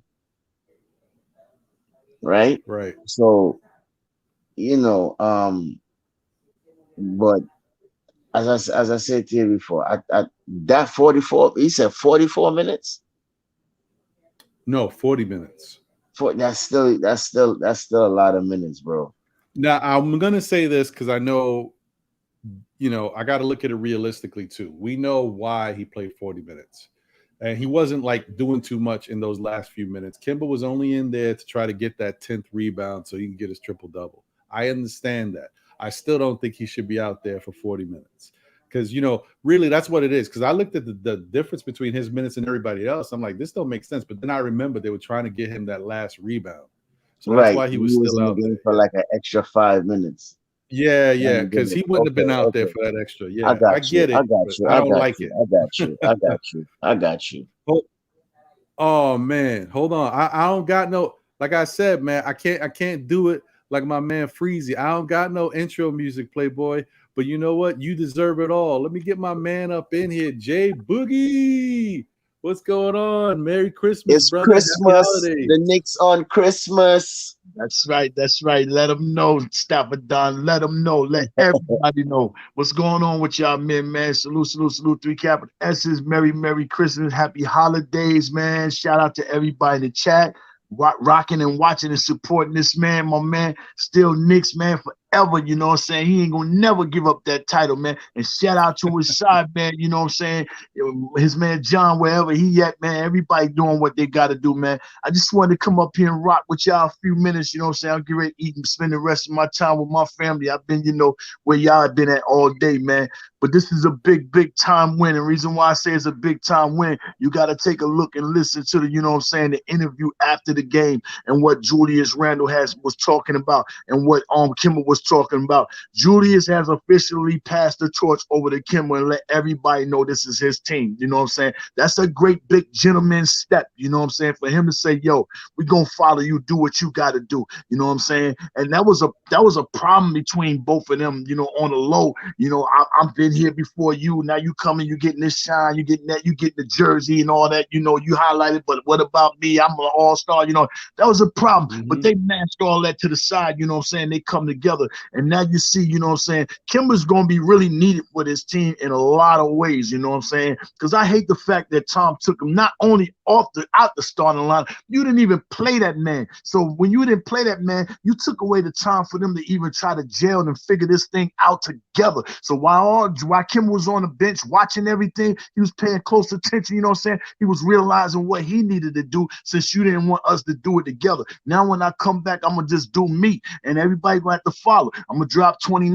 Then I'm going to turn around, I'm going to drop 22. I'm going to drop 44 to George Gervin, Chuck Foreman. And then the night y'all say I shoot too much, guess what? I'm going to get everybody involved, and I'm going to put up a 3D triple-double real easy, you know what I'm saying? That's Kemba Walker's stamp on this game. You best believe when that game ended the other night, we lost to the Wizards, this guy, Kemba Walker, all over. I got him going in that locker room and amp and turning up on everybody. That's what we need, man. Somebody go ahead, take charge, take lead, and lead by example, you know what I'm saying? I don't want him to, hold back the young guys, but I want the young guys to continue on staying healthy and staying ready to go. You seen some of the younger guys today, they was ready to go. Grimes was ready to go. That's the reason why we was talking about the other night, why he didn't play Grimes, you know what I'm saying? Everybody must be ready to go. Be on point. Be prepared, because ain't no telling when Tom gonna put you in the game. There ain't no telling when he gonna call you. He might not even call you. He might old school you and hit you with a beeper page if you still got one on your waist, you know what I'm saying? But be easy, you know what I'm saying? Let this team format and come together.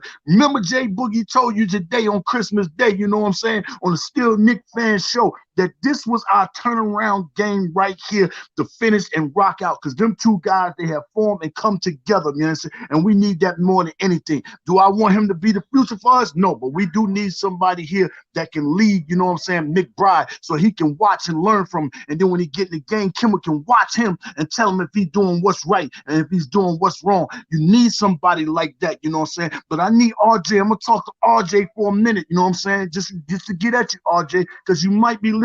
I need you to turn up, young boy. You holding us back. I need you to prosper. I can't go back 3 years talking about he the youngest on the team. I can't go back 2 years talking about he just 20. I can't be running around this year talking about he only 21. No, you getting paid millions and millions of dollars to turn up and do what you got to do. You know what I'm saying? I love the Knicks, and the Knicks is on the front of that jersey. It ain't on the back. So I love what's on the front more than I love what's on the back. I'm talking to any and all of them. If you ain't participating and performing for this team right here and leading us in the right direction, it's time for you to go. I don't care who you is. I don't sugarcoat nothing. I'm a New York Knicks fan forever for life. That's who I rock with, that orange and blue. And woo, it looks so pretty. We had that black dripping with that orange sun kiss today. Ooh, you see the floor. That's how I was looking all the way around, man. God bless, man. Stop hating on our squad, too. You know what I'm saying? KD, Kevin Durant, talking about we ain't cool. You see how cool? Y'all ain't got no floor like that over there on the clay bars. I ain't gonna call you ball. I'm gonna be clay ball, man. Get right, man.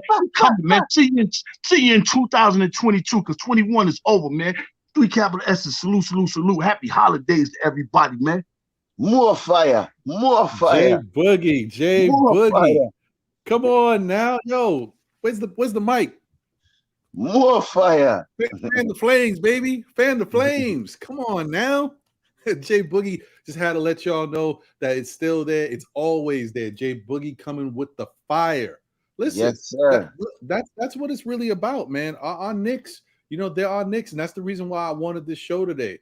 You know, no, it's not just a normal post game. It's if y'all got some issues, some gripes with the Knicks that y'all seen that y'all haven't been happy with, air it out, man, so we can go into the next year feeling good about our team, saluting our team, and being on the right foot. That's what I'm saying. I want to get all that negative stuff out so we can look at this team differently. Maybe we look at the team differently. We support them. They look at themselves differently. They go back to playing ball the way we used to them playing ball, and we get this thing right. That's what I want to see. That's what I'm talking about, Jay Boogie. I appreciate you, brother.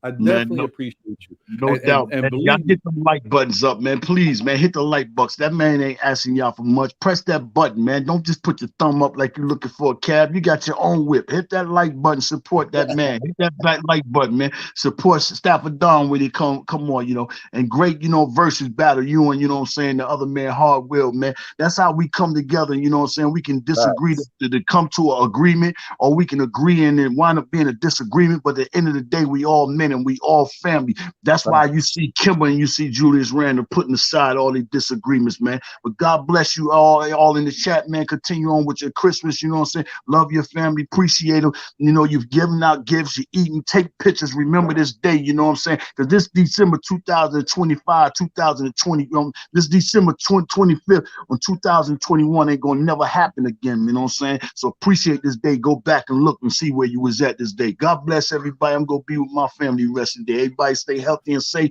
That thing is out there, you know what I'm saying? You hear the breaking news in sports, you hear the breaking news on your local news channel, you hear the breaking news in your families, you hear the breaking news from your friends. Everybody continue on staying healthy and safe, man. That thing is still out there. It don't care who you are, what city, what state, where you from, man. None of that. Stay healthy and safe, man. Please, God bless everybody. Merry Christmas, and we get ready to see you out of 21, and I'll meet you in 22, man. God bless, man. God bless. Appreciate you, Jay Boogie. Appreciate you, bro. And just so you know, I am definitely closing with We Back on Christmas. I'm holding off, man. Just holding off. I haven't heard it yet today, so you know I'll be trying to wait. I'm like I be want to play that joint too much.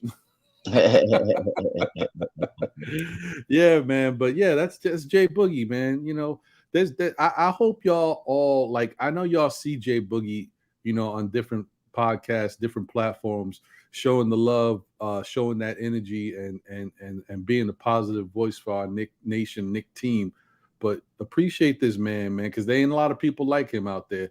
And you know, Jay Boogie's been through life. He's been through things. That's what made him who he is now. That's why he can come to us and talk to us the way he talks and give us this positive energy, man. We gotta appreciate people like that, because there's other people out here that don't give a crap about nobody but themselves. So I appreciate Jay Boogie to the fullest. Salute that man. So that being said, Stafford Don, I think that one of the things that we should be hopeful for is that Tibbs does continue to run these guys out there the way he did today. I honestly thought it seemed like he played more people, but I guess it was really only the 9, like I said. But it felt different. The way he was using people felt different. Everybody, yo. Yeah, it felt real different. So I like that about what he did. I like the way he was moving and the rotations he had going on out there. I hope he continues to do that. I hope you know, that the Knicks themselves. I thought and what Jay Boogie mentioned, like I saw the way Randall was bigging up Kemba and the way he was talking. And I said this a couple days ago. I don't know where I said it because I'm starting to I just be everywhere nowadays. I said that I think Kimba should act like this is his team.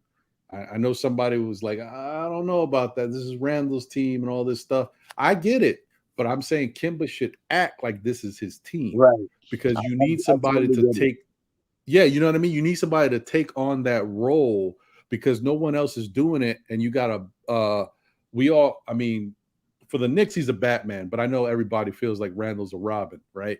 But we need somebody else to step up and try to be that Batman or another Robin so that way we get better production. It's supposed to be RJ Barrett, but It is. And Jay Boogie's right. Talking to RJ Barrett, because RJ Barrett needs to step up. RJ Barrett needs to. I'm gonna give him a couple more games because you know what? The last thing you want to do is look at things, in the wrong way. I mean, this dude did just come back from being out because of the protocols.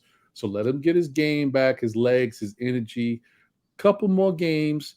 That way we know he's right. But after that, the gloves is off again. We expect RJ to do what he's got to do. Big question. Let's say RJ Barrett doesn't make the step that we want him to step. Do we still pay him this year?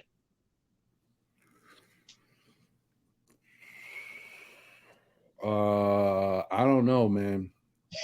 Honestly, I like RJ and he's my favorite player on the Knicks, but if he doesn't make after every year of making a step forward, if he doesn't make a step forward this year, when it's open for him to do so, it's just there, it's staring him in the face. Like, this is your time to jump in and do your thing. Like, if he doesn't do that this year, I think the Knicks gotta honestly look at it and say, I don't know, maybe we should move him. I don't want to move him because he's a young player. He's 21, and he's 21 years old. But the other thing is, you draft these high draft picks in order for them to get better, and for them to fit the type of system you're trying to run going forward. And if RJ is a third pick, right, and he's 21 years old, but he's already been in the league 3 years. After this year, if he's not playing the way you envision him to play, you have to make a decision, because they're at that fine line right now. It's either he is what you want him to be, or you get stuck with him. Now, that's not saying that, in a year or so, RJ could blow up. He could turn into something special, but now you got to pay him. So you got to make a decision. This is the bad part about the NBA. Like, you stuck. You either RJ is what you want him to be, or you see it's definitely going to happen, and you just give him the money, or you say, man, I don't know if he's going to be that person that we need for this team. Will he be a good player in the league? Yeah. But is he what we need for this team right now? That's what you got to ask yourself, because they're going to have to pony up and give this guy a lot of money. And then once they do that, there's only so long we can play around with contracts and be able to bring people in. Once we give these people the money, we gave Julius money. If you give RJ money, if you give Mitch money, you start to run out of money. Then you stuck with these guys for a long time. And it doesn't mean you're going to be able to move them either. You might, that might be it. I don't know, Staff. I don't know. I know it's rough. What you think? With RJ? Yeah. Boy. He's so inconsistent, man. Boy. All right. If he does good, right? I'm gonna go ahead and pay him, but I'm not gonna give him no max money. If he doesn't do good and he doesn't make that step, I'm gonna still pay him, but I'm not gonna pay him the money that he's expected to, because I don't want to give up on him. Next thing, he goes somewhere else and he flourishes somewhere else. So I'm still keep him. I'm still re-sign him, but I'm not gonna give him the money that he think he deserve until I see some type of improvement. If he was to get, one of them accolades with Julius Randle, got most improved player. He became an all-star. yeah, then I might try to say, okay, you deserve it. Let me go back to the table and renegotiate, and we could go from there. Or probably I might want to see it again and not be fooled with the one time and want to see it again. And then after I pay you. So I would go ahead and still pay him regardless, but not the money that he wants, just to keep him Right. in the uniform. Right. And honestly, like I think RJ would have to be. I mean, RJ's a really good person as far as how he carries himself, and I think even he would have to say, you know what, it's tough for me to command what I want, knowing that I haven't been playing the best basketball this year. Plus, I mean, look, sometimes you look at it and you say there's a lot of hate out there for RJ because they leave him off all these lists and stuff, but I mean, when you look at what he's doing this year, he's making them all look right. Like he shouldn't be listed better than some of these other guys because he's not playing better than them, consistently. Last year, I thought he got snubbed because he was playing much better last year. But this year, it looks like they're right. And I'm with Pudge. RJ 80 million for 4 years. Uh, uh, But that's the rate that these young guys are getting. but I'm saying though, 20 mil a year though. You think RJ deserved that right now though? Evan Fournier is not even making that. But here's the problem. Going back to my thing that I keep saying about Randall too. The same issue that Randall's having is the same thing that I think RJ is having. This team is built a certain way and is not necessarily good for the way RJ should, likes to play basketball. It's not helping him. You don't have the point guard that's out there commanding and breaking down the defense, getting space for these guys to penetrate, or for RJ to get that open look that he's been, having on the wing. Now, we saw a little of it today. I I was just about to say that because he Yeah, had a couple no, open that's what I'm saying. shots We today. saw some of it today, but the problem with Kimba going back and once again is how long can Kimba keep this up? How long can he play? Let's say 30 minutes. 25 to 30 minutes of this type of basketball. I don't know. I don't know if he can continue to do this, but we'll see. We're gonna try to keep doing it right now while we can. We need it. We need it, and he's doing it for us. But I wouldn't give him no 80 mil right now though. I think some guys. I think I've seen some guys have gotten maybe around 72 to 75 mil, but a lot of these young players that are like RJ's class and stuff, they're not getting that have been pretty good. They're not getting less than 70. So I mean, I'll work with the 70, 72 for the 4 years. Probably bump it up to a 5th year with some type of incentive. But 20 mil a year, nah. You're not averaging what I need you to average yet. So. Nah, I hear you, man. I hear you. Like, well, we'll see. We'll see what happens, bro, because the Knicks got a lot of things to continue to do in order to sustain them getting better. And unfortunately, this is a lot of fool's gold right now, guys, because they're playing good, but they're playing good against teams that are bad or teams that don't have a lot of their star players. So exactly. It's tough. It's tough for us to even see what we got out there. But I do like the fact that the effort is better, and for this team still misses a lot of shots. You see how many open shots they had in this game, Staffordon? Yep, a lot. They get the shots. I know, man. And RJ was missing them. RJ was missing them like crazy. He had a lot of 3-point shots that was open. Right. What's the next 5 games on the docket? The next 5 is, hold on. Yeah, I had it up, but then I closed it. I got it right here. Next 5 games. We got Tuesday against Minnesota Timberwolves. Home or away? Wednesday. So it's what? Go ahead. What you said? Home or away? Oh, away. Okay. We've got, and this is a back-to-back. So Tuesday against Minnesota, then Wednesday against Detroit, and that's at Detroit. Then Friday against Oklahoma City, and that's at Oklahoma City. And let me see, go into January.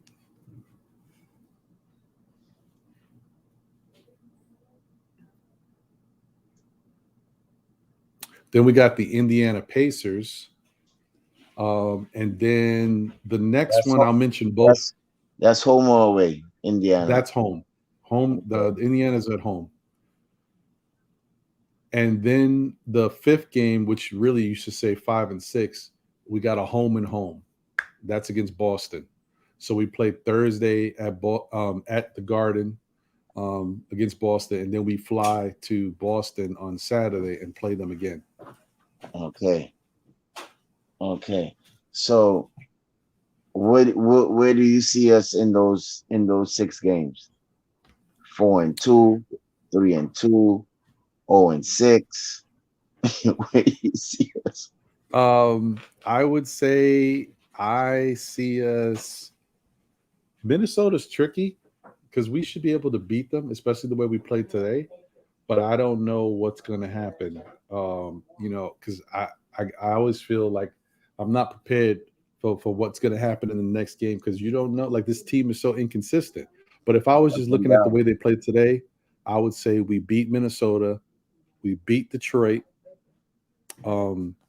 Oklahoma, and then we should be able to beat OKC.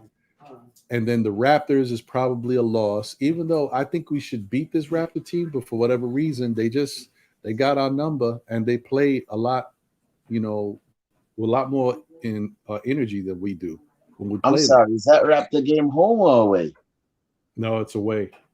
So we got a 4-game on the road before we come back home to the Celtics.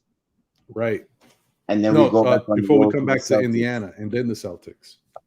Okay. So yeah, I'm thinking 6. Yeah, 4-2. Yeah, I think we'll lose to the Raptors. I think we'll beat Indiana.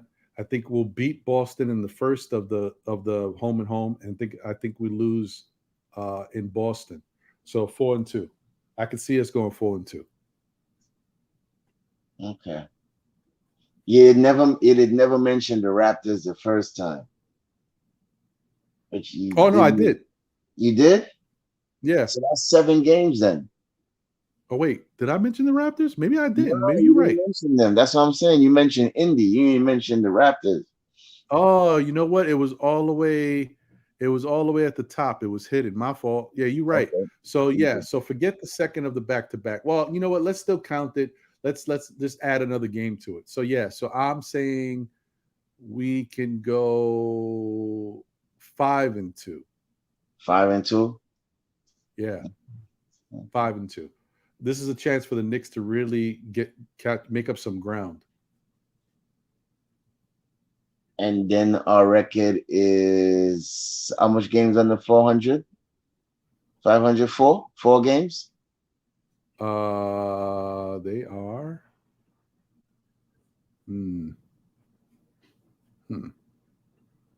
Because I believe if we win those 5 games, we should be at least a game over 500 or something.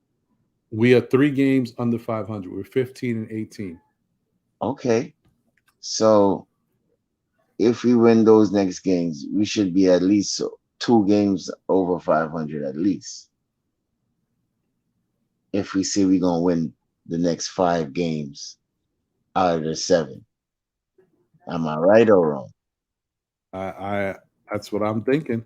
So what do you think as far as those next 7? You think they can go 5-2 or something like that? Listen, man, I think we owe the Raptors one, man. I think we could win that game, bro. I think we could win that game. I think the home games we could win. The Celtics game at home we could win.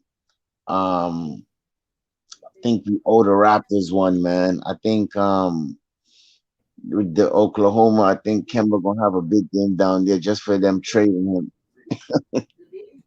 him. Minnesota, you're right, and it's always kind of tricky, man. I don't know.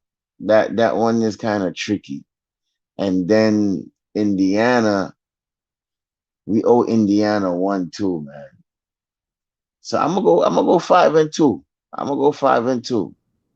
Okay. All right. Go 5-2. Listen, it's crazy that we look at this and we're so like we don't know what to think of this team. Like it's just tough because even when you think they should win games, they don't play the way they should. Right. Right. Yeah. I think every team that Kemba used to play for or has some type of affiliation, he gonna dog them out. So I think he gonna have a good game in Oklahoma. Shea gonna have a good game, but I think Oklahoma. I think he gonna show out in Oklahoma again too. Like you shouldn't have brought me out. Yeah. And I know. Let's see here. We're currently in 12th place. For you guys, if anybody wanted to know, we're right behind Atlanta. Atlanta's in 11th right now. Knicks 100. This is why we have to trim the fat and let Knox play. Getting a small forward, but we cannot keep playing three guards at the 1, 2, and 3. Oh, this is what I wanted to say too, right? As far as the rotations, as that person brought up Knox, right? Do you think Tom Thibodeau should mix it up in certain occasions where he need like a sharpshooter like Knox in the game? I definitely think he should do that, but I just don't know. I don't know how he does it. If he does, he can do it. If he does what he did today, where everybody played, a certain number of minutes, and he was able to get guys in and out, I think he could definitely do it. But see, to me, when I look at what happened today, I say there's minutes that can be moved. That's just how I look at it. When I saw today's game, like let me just tell you when I say that what I'm looking at. Hold on, let's see here. Because I feel like Tom Thibodeau could be like when we need 3-point shooting. And he could just be like, all right, I got a sharpshooter on the bench. Let me send him out and run a couple plays for him and see if I could get that sharp shooting and get some 3-point shots. Like, just for instance, if Kemba and Grimes ain't shot not going, he put him in, just mix it up. Like if Kemba is getting beat or even quickly is getting beat on the defense, you know what I mean? He rests both of them and Deuce come in. You understand what I'm saying? Something like that where, the whole 15 still playing on a weekly basis, but just in certain games when you needed that. Well, here's the unpopular opinion I'm sure that I have right now that not everybody's going to feel the same about. Mm-hmm. If you look at what the Knicks did today, who they played out there, you'll see that. So RJ played 25 minutes. Julius played 34. Mitchell played 30. Evan played 31. Kemba played 40. Quentin played 25. Alec played 17. Taj played 17. And Obi played 13. So when I look at this, I say Mitch doesn't need to play 30 minutes. He could play 25. Or maybe, a couple minutes less, like 23, depending. But that's fine, even if he does play 30, because, he's a young guy. He can do it. Kemba playing 40, we know that this was kind of crazy today. This was for another reason. But he definitely should be playing closer to 25 minutes. Quentin played 25, which is good. And I think all the other minutes are fine, right? But Mitch played those minutes because we didn't have Nerlens and we didn't have Jericho. So he had to be out there. Now, if you had Nerlens, then that's another guy that comes in and eats minutes, right?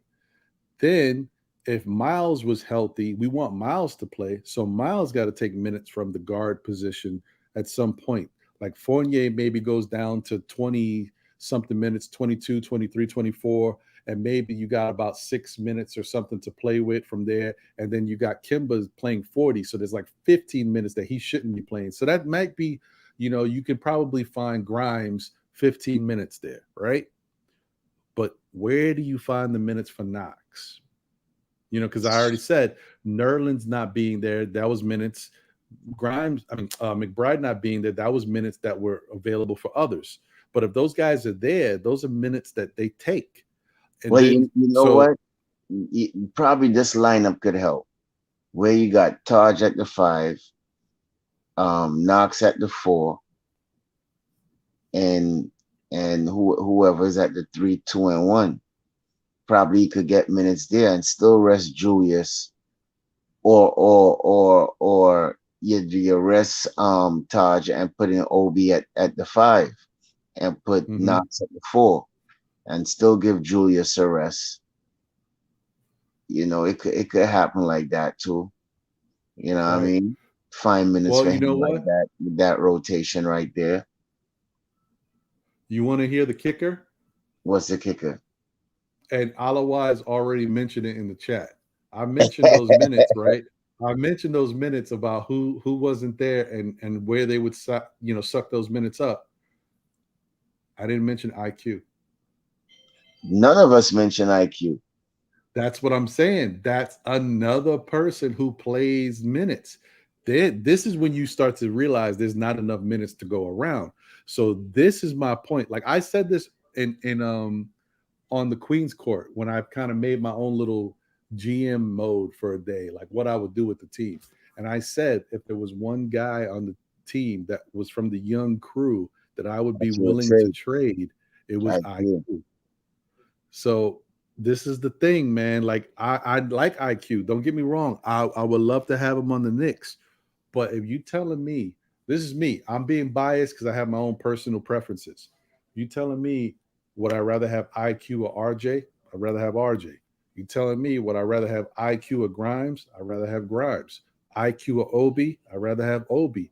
And then this is the closest one because, he's the one who hasn't played as much as the others. IQ or Deuce? I want Deuce. So that's why to me, IQ's the man. He's the odd man out. Oh, wow. I'm sorry, but that's what I look at. Like I look at IQ as he's the guy that's most replaceable because what he brings to the team is the ability to hit the 3-point shot, right? And he hasn't been that consistent with it. He's been better lately, but that's what he does. He's a sharpshooter. This is the thing I'm talking about. When these guys is not hitting shots, you put these other guys in. I mean, right. It's not you can't get it going. Next man up. You still keep that rotation flowing, and I mean, fresh guys coming in, fresh legs. But I wishful thinking is not going to happen, Well, you never know, man. Because listen, Tibbs gonna roll with that same probably 9-11 rotation, and that's it. You're right, and plus Tibbs loves IQ. Now I don't know if at some point Tibbs says to himself, "Listen, I love this kid IQ, but we need to bring in somebody, and we need some addition because I think that's what the Knicks need more than anything else is addition by subtraction. We need to move 3 or 4 of these guys off this team so that other guys can play consistent minutes every night and give us the type of basketball that we want to see. Like Grimes, Deuce, Obi, they should be playing at least 14 minutes a night, and we should that's going to help our team. Like we need to see that. What? They can't get that. We see if Obi was to hit that 3-point shot consistently, where he could start, that it would eliminate some problems too. and we could at least trade a Burks or trade the IQs or whatever may be the case, and still have some type of continuity on the bench too. You know what I mean? Right. That way IQ still get minutes, Rose still get minutes. You know, yeah. I think right now, I think IQ, I think Knox. Don't get me wrong. I'm not saying this because I think this is what needs to happen. It's not what I want to happen, but I think it's what needs to happen. I think IQ, I think Knox, I think Nerlens, and Burks all need to go. I think the Knicks need to move them and maybe get one player back, but getting rid of those other. Go ahead, Staffer. But I mean, all of them could go, you know. But I just have a little soft feeling for Burks, man. Jano. No, I know. I don't get me. I'm not getting rid of Burks is not because I don't want Burks on the team. It's more of Burks takes a spot from somebody else. I know. Trust me, and trust me. I know I can't be attached to no player. If he gotta go, he gotta go. But you know, I like him. You know what I mean? Plus, you know, as you're trying to make moves and do anything to better the team, one, we got to get rid of some of these bodies, right? Yeah. Two, you got to get rid of some money. So getting rid of Burks and Nerlens, that's $20 million right there, and that's going to help your team. I don't know what's coming back, but I'm just saying you definitely got to cut some of this fat. We got to trim the fat. Someone else said that in the chat. I think that was Knicks 100. But we got to get rid of some of these players because we just got too many people to choose from and not enough minutes to go around. And some of these guys that are playing, maybe they shouldn't be getting the minutes that they're getting. A la Fournier should not be getting 31 minutes. Even when he plays well, like this is one thing I'll say about Fournier. He's been playing much better lately these past few games. But when I watch him, I thought Fournier was a lot smarter basketball player. And I'm telling you, when I look at him, sometimes it don't seem that way. Like sometimes I think when he cut that ponytail, I think he lost his wisdom. Sometimes he makes passes. I don't necessarily know what he's thinking. Sometimes he finds himself on the court. Like there was a point where he made a pass to Julius, and he was standing right next to Julius. And I'm like, what are you doing? Why would you do that?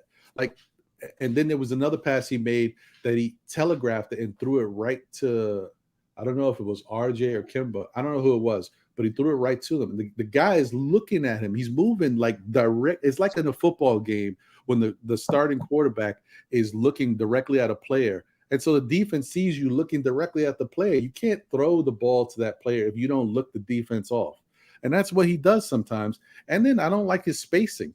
I thought Fournier was a much more heady type of player, but sometimes his spacing is bad. Sometimes his shot selection is bad. So like he's just not what I expected him to be on this Knicks team. And I think for that reason, he's got to go. Yeah, like because you know why, Ron? Because he comes to the Garden all the time and used to kill us. So that's why you're going to expect all of these things from him. Because he's always used to been killing us, bro. Now when he's on our team, he can't even shoot a brick. Yeah, I mean, that goes to the point. Who's the other guy? And I'm not saying this is not the same situation, but it's the same type of thing. Terrence Ross, who is a Knick killer, right? We look at him and we see Terrence Ross lights us up. But Terrence Ross is even always a starter for his team, and they got nobody over there. There's obviously some things Terrence Ross doesn't do well that we don't see. We only see the good because he lights us up. And that's the thing with Fournier. Like, I was so used to him lighting us up that I didn't see some of the holes in his game. You're right. Exactly. You're right, Stafford. All we know is that, you know what? The Knick killer is coming, and we glad to have him. Right, exactly. You know what I'm saying? But we never see his game all the time. It's like, we know with the Knicks game, we watch every Knicks game, so we know every single player, and we critique every single player off of his game. Then we never used to see Fournier, or anyone used to see Fournier when he killing us. So now that we see him in a whole sample size with us, it's like, yo, why did we sign this guy? Who know this guy was that terrible on defense? Maybe other fans knew, who are who are more basketball watchers than us of other teams, and not only the Knicks may know, right? But me, definitely, I didn't know. I thought whenever he comes to the Garden or we go down to Orlando, that's one of the players we got to look out for. But he's on our team now, and it's just like, yo, my dude, where is the offense that you was killing us with, or where is the offense that you was playing in the Olympics with? Because it ain't showing on the Knicks right now. What's really good? It's a good point. That's what I'm saying. And shout out to Be Civilized, who was saying to Pudge Nice, Evan was nice with Alfred in Orlando because Peyton is a defender that can hide him defensively. That's something we don't have. Great point. And that's a good point. That's fair. That's a fair point, man. Listen, when you're right, you're right. That's the case. And also, Ala Wise said, I'm not trading our young guys because Kemba is playing well now. We know he is on his literal last legs. And that's what I'm talking about, Ala Wise, because that's the thing that we got to face. We got to be real fans. We got to appreciate what Kemba's given us, but know that Kemba could break down at any moment. And then we stuck. We stuck. So you don't want to put all your eggs in the Kemba basket. You want to still move like what you're getting from Kemba is great, but don't make it seem like Kemba's an integral piece.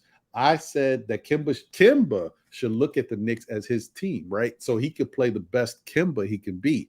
You know, he can give us his best, effort.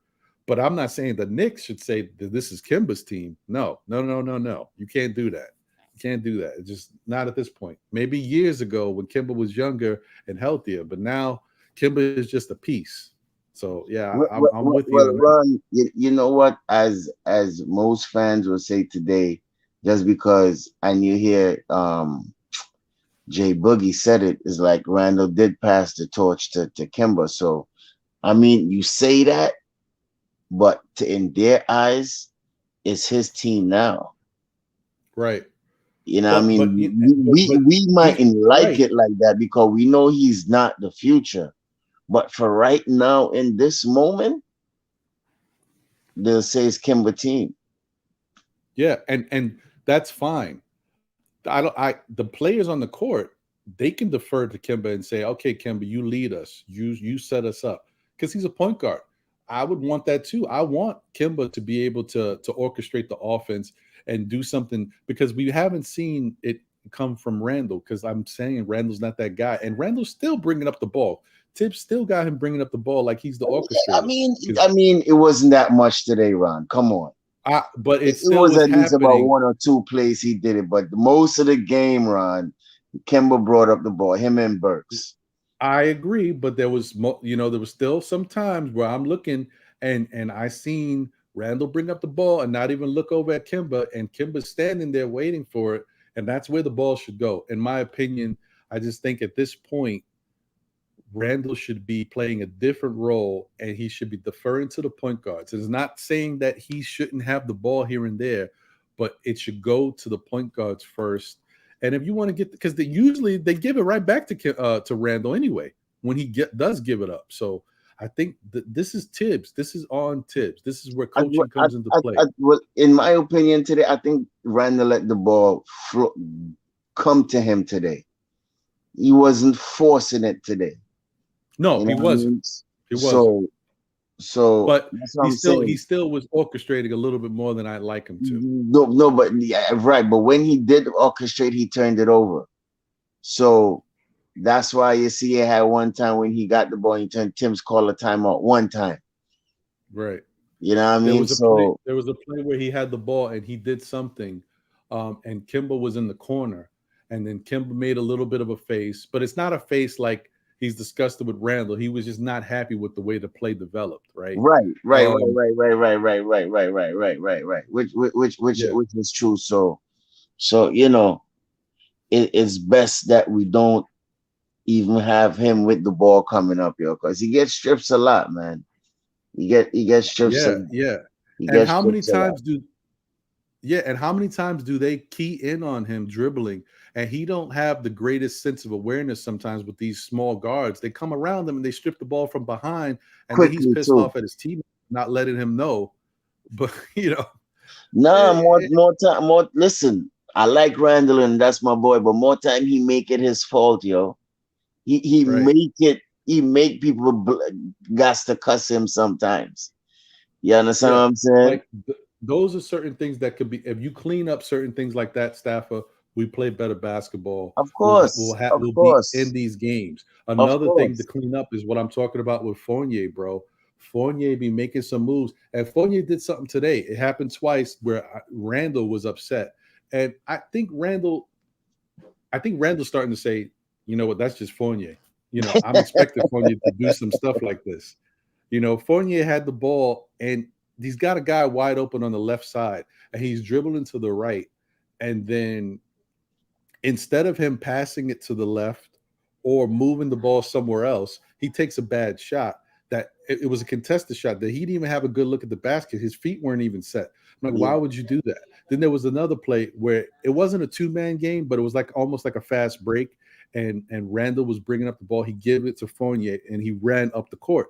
And then I guess Randall thought he was open enough that Fournier was going to give the ball back to him, but Fournier didn't. Fournier just kept it and did something else with it, and Randall made a face, and he put his hands down, and then whatever happened, we wound up losing the possession, and then Randall did the whole thing where he was frustrated because, it was a play you could have had that might have developed into points, right? But because you're not doing the right thing or making the right pass, you threw the possession away. And the Knicks do that a lot. As some people would say, man, we don't have much people with good IQ on the team, so it is a problem. It is a problem. It's expected. But even if you don't have this, if you don't have the best basketball IQ, all you got to do is move the ball. Just move the ball. If I see that I'm being, in a situation where I'm about to be double teamed, or you look at yourself on the court. Okay, I'm on the right side, and there's 3 defenders on the right. That means the weak side is the left, where there's 2 defenders and 2 players or whatever. Move the ball back to the weak side, see what happens, see if you got somebody who can penetrate and get a good shot. If not, the ball will just come back to you. It'll rotate, because that's what basketball is. You look for the mismatch or the ability to get a favorable matchup, and then if it doesn't work, they just move the ball again. The Knicks sometimes, I tell you, man, sometimes these, what irks me the most? I should have added this to my point when I was saying pissed off about stuff that I've seen all year. Another thing that bothers me, bro, is when the Knicks have fast breaks, instead of them passing to the lead guy who's open for the easy layup, they take it themselves. You know how many times a Knicks player takes what is a contested layup to the rack instead of passing it to the wide open guy who could just get the easy layup? Well, it's a 50-50 thing to me with that, because they thinking if they go to the rack, they could get called for the foul. Yeah, but if I'm Fournier and I got one man ahead of me, but it could be Julius, whoever, but Julius is already ahead of that guy. Why not pass it to that guy? Right. Because then the defender has to react differently. Yeah, I don't know why they do that. And it's not Fournier, it's not Randall, it's not Burks, it's not IQ, it's all of them. They all do this. Yeah, it's crazy, man. It's crazy. But definitely, yeah, and salute to Obi, guys, because people, I see y'all putting that in the chat. People was kind of getting on Obi a little bit for that last game because he didn't look like he did anything, to help the team. He was but he had just come back. You gotta give Obi a minute, man. You gotta give these guys a 13 second. points. No, today he played like the Obi we used to seeing, but you got to give him a moment to get his feet under him, get comfortable, and he was attacking. I don't love that under the legs dunk that he does, but it was nice to watch. I know they got the Garden rocking, but it's much better to see it happen when you're up by 18 points. You No, see what I'm but saying? this There's is a the thing, difference. man. I don't know why they complaining. You understand? And they the same one that want Obi out there on the court. So sometimes I don't get it with our fans, bro. Yeah, no, I hear you, man. I hear you because but I hope people understand. Like today, if there was a moment for Obi to do it, today was the day. Up 18, you do the dunk. Not when you're down 7. There's a Right. difference. Whatever. Okay, but yeah, 13 points in 13 minutes. Alawai said, yeah, Obi played great today, and he was very efficient in the amount of time that he was out there. Yeah. So I don't know why they complain about the kid, man. Yeah, that's what I'm saying, bro. It's like stop picking on the smallest things, bro. Even with Obi, man, the man still had 13 points in 13 minutes, and y'all still complaining about the kid. Come on, man. And Yeah, I mean, y'all get on me for being an apologist. When look at small stuff like that, y'all watching, and oh my goodness. It's gonna be okay, man. We're gonna get through it. We're gonna get through it all. And then Grimes played really well too. He had 15 points. I thought he was gonna break his own record. The way how he was shooting them threes. That's the thing about Grimes. That's why you gotta play this kid, because you don't know what he's gonna do for you. He could get crazy out there and just light it up. You don't know. Bro, I thought he was gonna break his own record with all those threes, yo. Yeah, he definitely did his thing, and I like the fact that he just stayed with it. Even when he didn't have his shot wasn't flowing in the beginning, he just kept shooting, because that's what shooters do. Shooters shoot. But Yeah, and then he started to get hot. Like, yo, shoot that thing with confidence. Yeah, and I know people say that he don't remind him of them, but he does remind me of Allen Houston. I'm sorry, bro. His shot, the way it's released, I just think of Allen Houston. Well, I don't think they are our age to see Allen Houston, man. That's why some of them might say that. So you gotta excuse these. Knicks 100 said Grimes plays team basketball to the fullest. I agree, bro, and that's why you see my starting lineup. If y'all didn't know what Ron thinks about starting lineups, yeah, I'm talking in the third person now. Well, I don't know what happened, but you see my starting lineup. Just look down at the screen. My starting lineup is right there at the bottom. That's what I think. That's what I like. I want to see that unit go out there and ball. Deuce, Grimes, RJ, Obi, and Mitch is who I would rock with. Now, I'm not saying that I would be happy with that. That doesn't have to be the starting lineup. I should say that. Let me say that. That could be the second unit. I'll still be happy. It don't have to be the starting lineup, because you definitely want Randall out there and Kemba and these guys to do their thing while they're on the team. But if that was my second unit, I'd be very happy. I like that. I like that unit though. Yeah, man. That unit right there is explosive, bro. They can go get it. I like that. Let me tell you, you got McBride going up and down the court with Grimes on the wing, RJ on the wing. Guys can just penetrate if he creates the space for them, or you can throw it up to Obi for a dunk, throw it up to Mitch for a dunk. Man, that's a team that can make some noise. I'm not saying they're like better than a lot of these starters on other teams, but that's a team that can really get it popping, man. Get us going. Fast break, transition stuff, easy baskets. I like that unit. And if I haven't already done that, salute to Y Falcon. Appreciate you, brother. Thank you for tuning in. Manchild, salute to you. Salute to you as always. And oh man, my boy Guillermo, Legion of Knicks podcast. Salute to my man Guillermo. Definitely support his channel. He does big things. All the content he gives y'all. This guy is great out there, man. If anything, I want to be just as good as him when I grow up. He's the man. He's my nemesis when it comes to soccer. He's on the red side. Oh, is he? Manchester United side. I'm on the blue side. I'm on the city side. Oh, okay. All right. All right. Yeah. Salute to Rex James. Obi Stoudemire needs more playing time. I hear you. I hear you. Let me also just say that Guillermo, I hope you're doing better today. I know yesterday he had a bad headache. And as a man who gets a lot of headaches personally, I get them.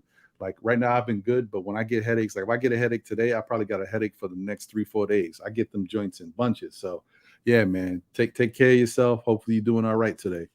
Yeah, man. Shout out to him, yo. Get some rest, bro. Yes, sir. Hold on one second. You know what? I can't wait. One, I need to charge my laptop anyway. But I think it's time, yo. I think it's time for us to put this joint up in here real quick, Stephen. Salute to my man Jay Boogie, my man Papa Left, and my man Cully. I think we back on Christmas. What you think? Yeah, man. Play that joint, yo. That joint is fire. Yeah, man. Let me put this joint up in here so we can get hey, this man, going. Charles, Man City to the world, man. What you talking about? Manchester United under 19. All right. It's a jolly time of the year, right before the new year. Ain't no other squad better on this day than the Knicks. We back. Best time of the year, they say it's Christmas. Little kids can't wait to see it's Christmas. New clothes, new toys, mean it's Christmas. You see the Knicks, we back, we on Christmas. It's so pretty when you can see the snowfall. That red nose, tell them that it's Rudolph. Chestnuts roasting, the Knicks stay roasting. Tell the whole league we hosting. 12 noon, we back 12 in the 2/5. Biggest tree in the world filled with presents. Little kids, they checking off their wish list. Ho ho ho, we celebrating this Christmas. Jingle bell, first game playing in the garden. Tell Santa we got the whole league watching. Right before we celebrate the new year. James Dolan crossing with the reindeers. Parker decks, they filled with no room garage. When it comes to the flow, this here's eggnog. Best believe your boy, yeah, I'm on my job. Celebrate your Christmas with the Knicks squad. The best place in the world, that bag stay shopping. I AD my wrist so you can keep watching. Shopping sprees all over, this is Times Square. Then it's back to the game at Madison Square. Best time of the year, they say it's Christmas. Little kids can't wait to see it's Christmas. New clothes, new toys, mean it's Christmas. You see the Knicks, we back, we on Christmas. It's so pretty when you can see the snowfall. That red nose, tell them that it's Rudolph. Chestnuts roasting, the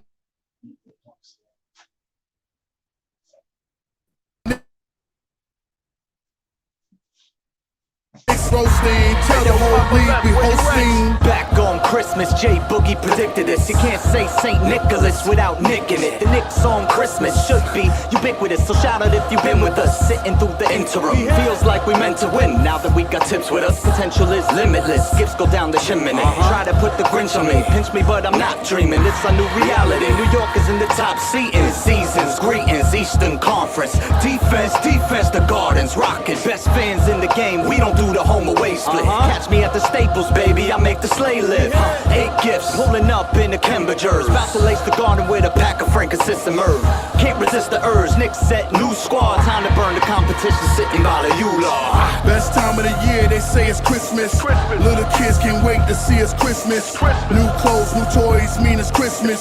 You see the Knicks, we back, we on Christmas. It's so pretty when you can see the snowfall. That red nose, tell them that it's Rudolph.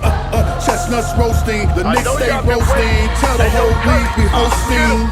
Something wrong with your TV screen. If that orange and blue ain't playing on that red and that green. Favorite players, yeah, but Knicks stay forever the team. Shout out the upstairs, trying to play chess with the team going forward. They making sure the squad is in order. They know we hated on by all opposing reporters. It's torture. New Yorkers, we built for fourth quarters. Show up to the court or prepare for a slaughter. They wanna hate on the Knicks, tell me what that's doing. Get that stuff out of here, shout out to Pat Ewing. 12 noon jump ball, just know we enemies. We trying to bring home the gold back from the 70s. Oh yeah, we back on Christmas, oh no, can it be? Only us Knicks fans know the whole New York energy. If you ain't know what type of tension this is. Knicks Nation, we'll see y'all on Christmas. Best time of the year, they say it's Christmas. Little kids can't wait to see it's Christmas. New clothes, new toys, mean it's Christmas. You see the Knicks, we back, we on Christmas. It's so pretty when you can see the snowfall. Their red nose, tell them that it's Rudolph. Chestnuts roasting, the Knicks stay roasting. Tell the whole league we hosting.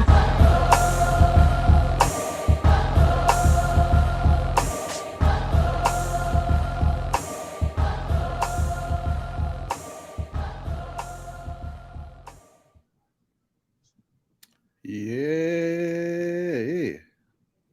Yes, sir. Fire. Yes, sir. Yes, sir. The Knicks stay roasting. That's what We I'm stay talking about, man. hosting. That beat The is Knicks on fire. Christmas. Yeah, man. The only thing I wish is that we would that it came out even sooner, so it could play like the whole month of December, and we could get that joint popping everywhere. It's like, you know, it feels like it just came out, and then Christmas is already here. Like we here today, like it's nuts. I know, right? Flying, man. No, but Time is the funny definitely thing, flying. but the funny thing about it is that is gonna be an every year joint. You know what I mean? Right. You That's know, what I'm saying. That's what I like about it. I like the fact that it's got longevity for it. Exactly. That's a dope joint. Music with substance. You know what I mean? Right. I'm with you on that. So let me ask you, Staffer. Say that again. I was gonna say, let me ask you, what you guys got planned? Are you doing the NBA report the NBA one-on-one tomorrow?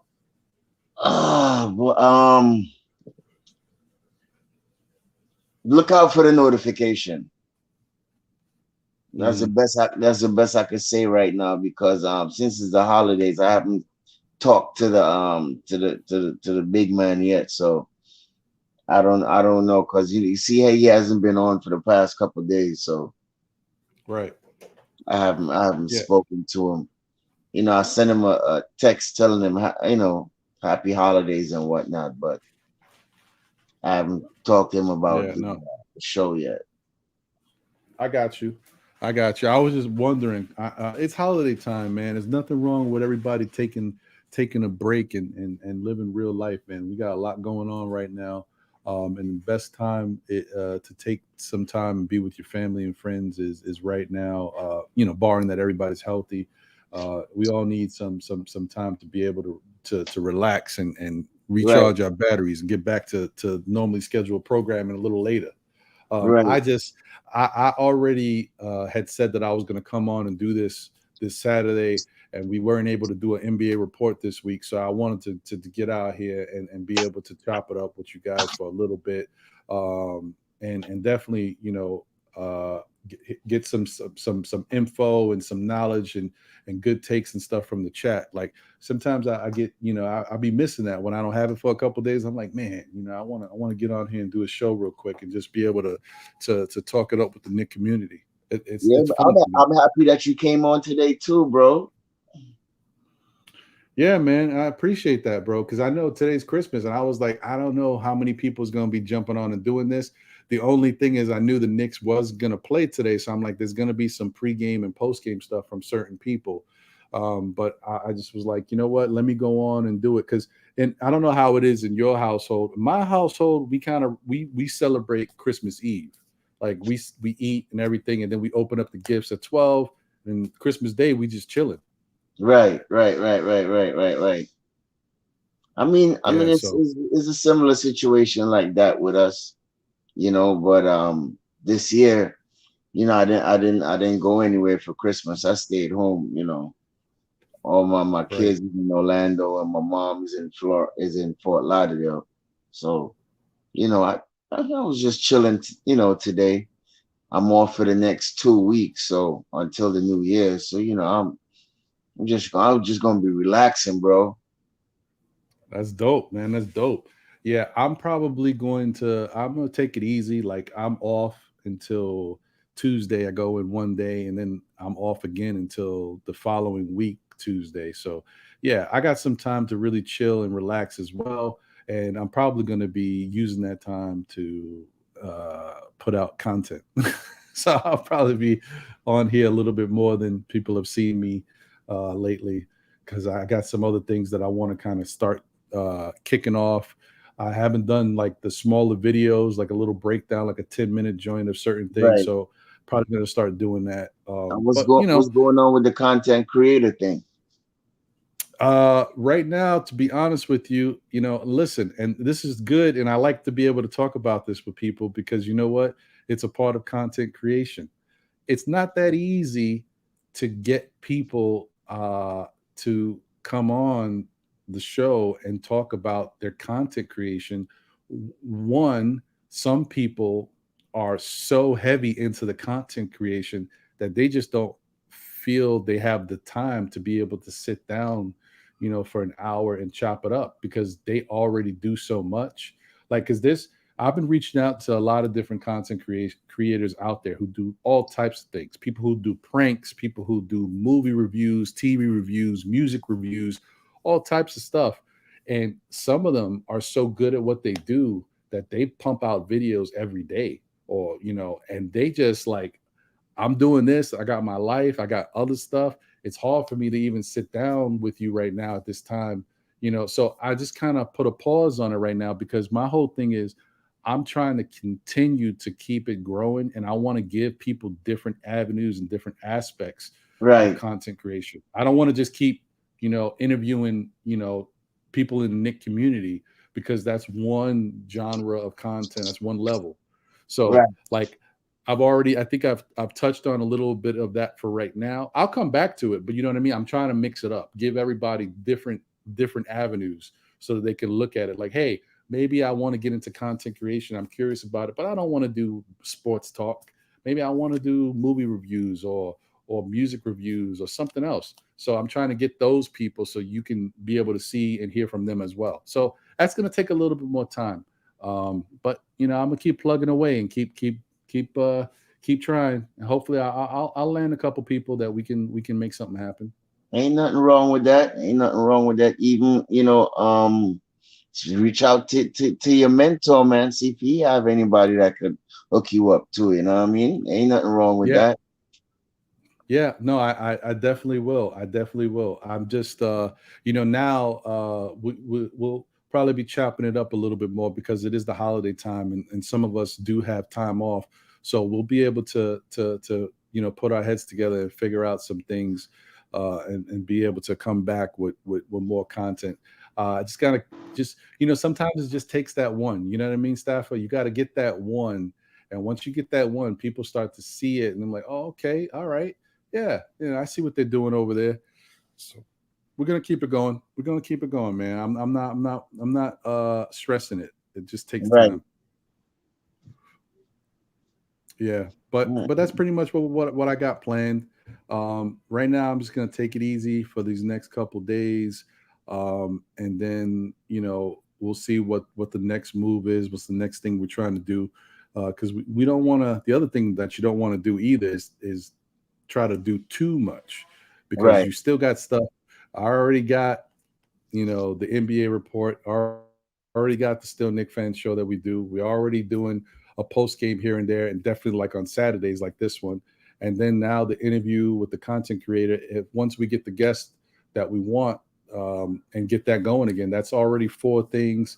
So just want to keep doing it, but doing it to a point where it's not like too much, because we want to keep doing this every week. Right. And then you got your own personal life and all of that too. So correct. Gotcha. And this is gotcha. I want to be just like Ron when I grow up, man. Right. Yeah. Right. Yeah. Right now, this is a passion project right now. So I just love doing it. I love being out here. Facts. Hopefully everybody out there, y'all continue to support, continue to tune in. As I said, this year is a little different from last year. This year, I'm all about growing the channel, getting subscribers. So you're going to see me asking for more support this year going forward. Because now, this past year that just is about to finish was about us doing what we love, getting the content out there, building your foundation. Right. Just building the foundation, giving the product. But now it's time for us to start growing.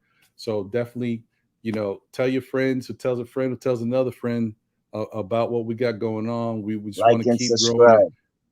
Yeah, like, subscribe, comment, and Share. definitely hit that notification bell. Yeah, and share too. And another thing that I want to say, like, I feel like people sometimes there's people who watch that never get into the chat and they don't leave comments. They just like to watch, here and there, and that's it. I'm talking to those people out there. Definitely, y'all. If y'all got a comment, if there's something you like, or there's something that we didn't talk about that you'd like us to start talking about, share it, man. Put it in the comments or put it in the chat. Either way, man, we love to hear from everybody. Facts. Yeah, man. Well, and look out for look out for maybe have a show tomorrow at 4 p.m. with me and your homeboy Soul Finger number 12. If not, you don't see us tomorrow, look out for the morning drive with Uncle Freezy in the mornings. And then, we got other shows on the network, so just look out. Blorange Tears family, shout out to Uncle Freezy. And that's about it, Ron. Thanks for having me as usual.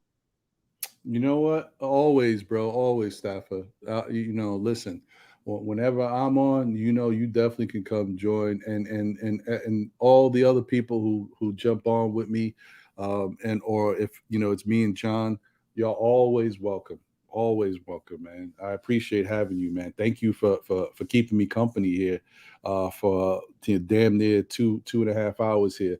I got you, bro. And Pudge Nice, nobody got a consistent pregame show like Ron Cleveland's show had. Fill that void. I honestly, Pudge, I would love to, bro, but I don't know if I can do that yet. My life would have to change before I could fill that void like that, because just saying, like, I'm doing this because I love doing it and I really like being a part of this, but ain't no money in it right now. So unless some money was happening, then maybe I could say, I could take the time from somewhere else. But right now, I gotta kind of, gotta think about the family. You know how it is. Gotta keep certain things in perspective. And then what else we said? We need. Oh, Knicks 100 said we need to seriously make a 24-hour show. Yeah, man. Well, maybe one day if things keep growing the way they're growing. Yeah. Well, I mean, maybe not a 24-hour show like with one show, but maybe it could be a 24-hour network where we got different people with different shows and we rotate on different days, but it's 24 hours of continuous content. That'd be pretty dope. Which someone did come up. Who's gonna be getting sleep, bro? People got family, people got wives. But that's why. No, that's why, Stafford, you don't do it with the same people all the time. Like there might be certain slots, maybe 3 days a week. There's certain people who do the morning slot for 2-3 hours, right? But then the other 3 days of the week or 4 days of the week is another different people who do that slot. And you just mix and match throughout the whole 24 hours for 7 days. So what? Yeah, I mean, definitely be talking Knicks 7 days a week. No. It wouldn't just be Knicks. You'd have to switch it up. That's what I'm trying to say. Well, that'll be rough. Football. Yeah, you got to switch it up. You got to put baseball, football, maybe even some soccer in there. Maybe you and Guillermo can go back and forth. Oh, I would love that. Yeah. So that's something. That's an idea. Well, right up my alley a little bit. Yeah, I would love to do something like that, but I'm not there yet to launch that. I got to build this platform up, and we got to grow a lot bigger before we can make moves like that. But that's a great idea, Knicks 100. And that's something that actually Chris the Entertainer, when I interviewed him, that's one of his ideas. He wants to see something like that. So we'll see. All right. Well, thank you guys for tuning in. I appreciate all of y'all. Hopefully you have a great rest of your day with your families, loved ones, friends. Enjoy this. Enjoy your time off. If y'all taking time off, Staffer, salute to you once again for joining me. When your family and your little baby girl gets over there, definitely, have fun. Open up them presents for her. Spider-Man. Oh yeah, exactly. I'm going to see that with her. Nah, I wish I was going with you, man. Yeah, man. So salute to everybody. Thank you for tuning in. I'm not gonna do anything too crazy, but look for something this week. Maybe we'll give you some more content. A lot of people are on vacation right now, so it won't be the usual content, but maybe we'll figure out something to do. So let me get out of here and we run this outro. Staffer, I'll catch you, brother. Yes, my brother. Be easy. Love. All right, bro. Latest. Yes.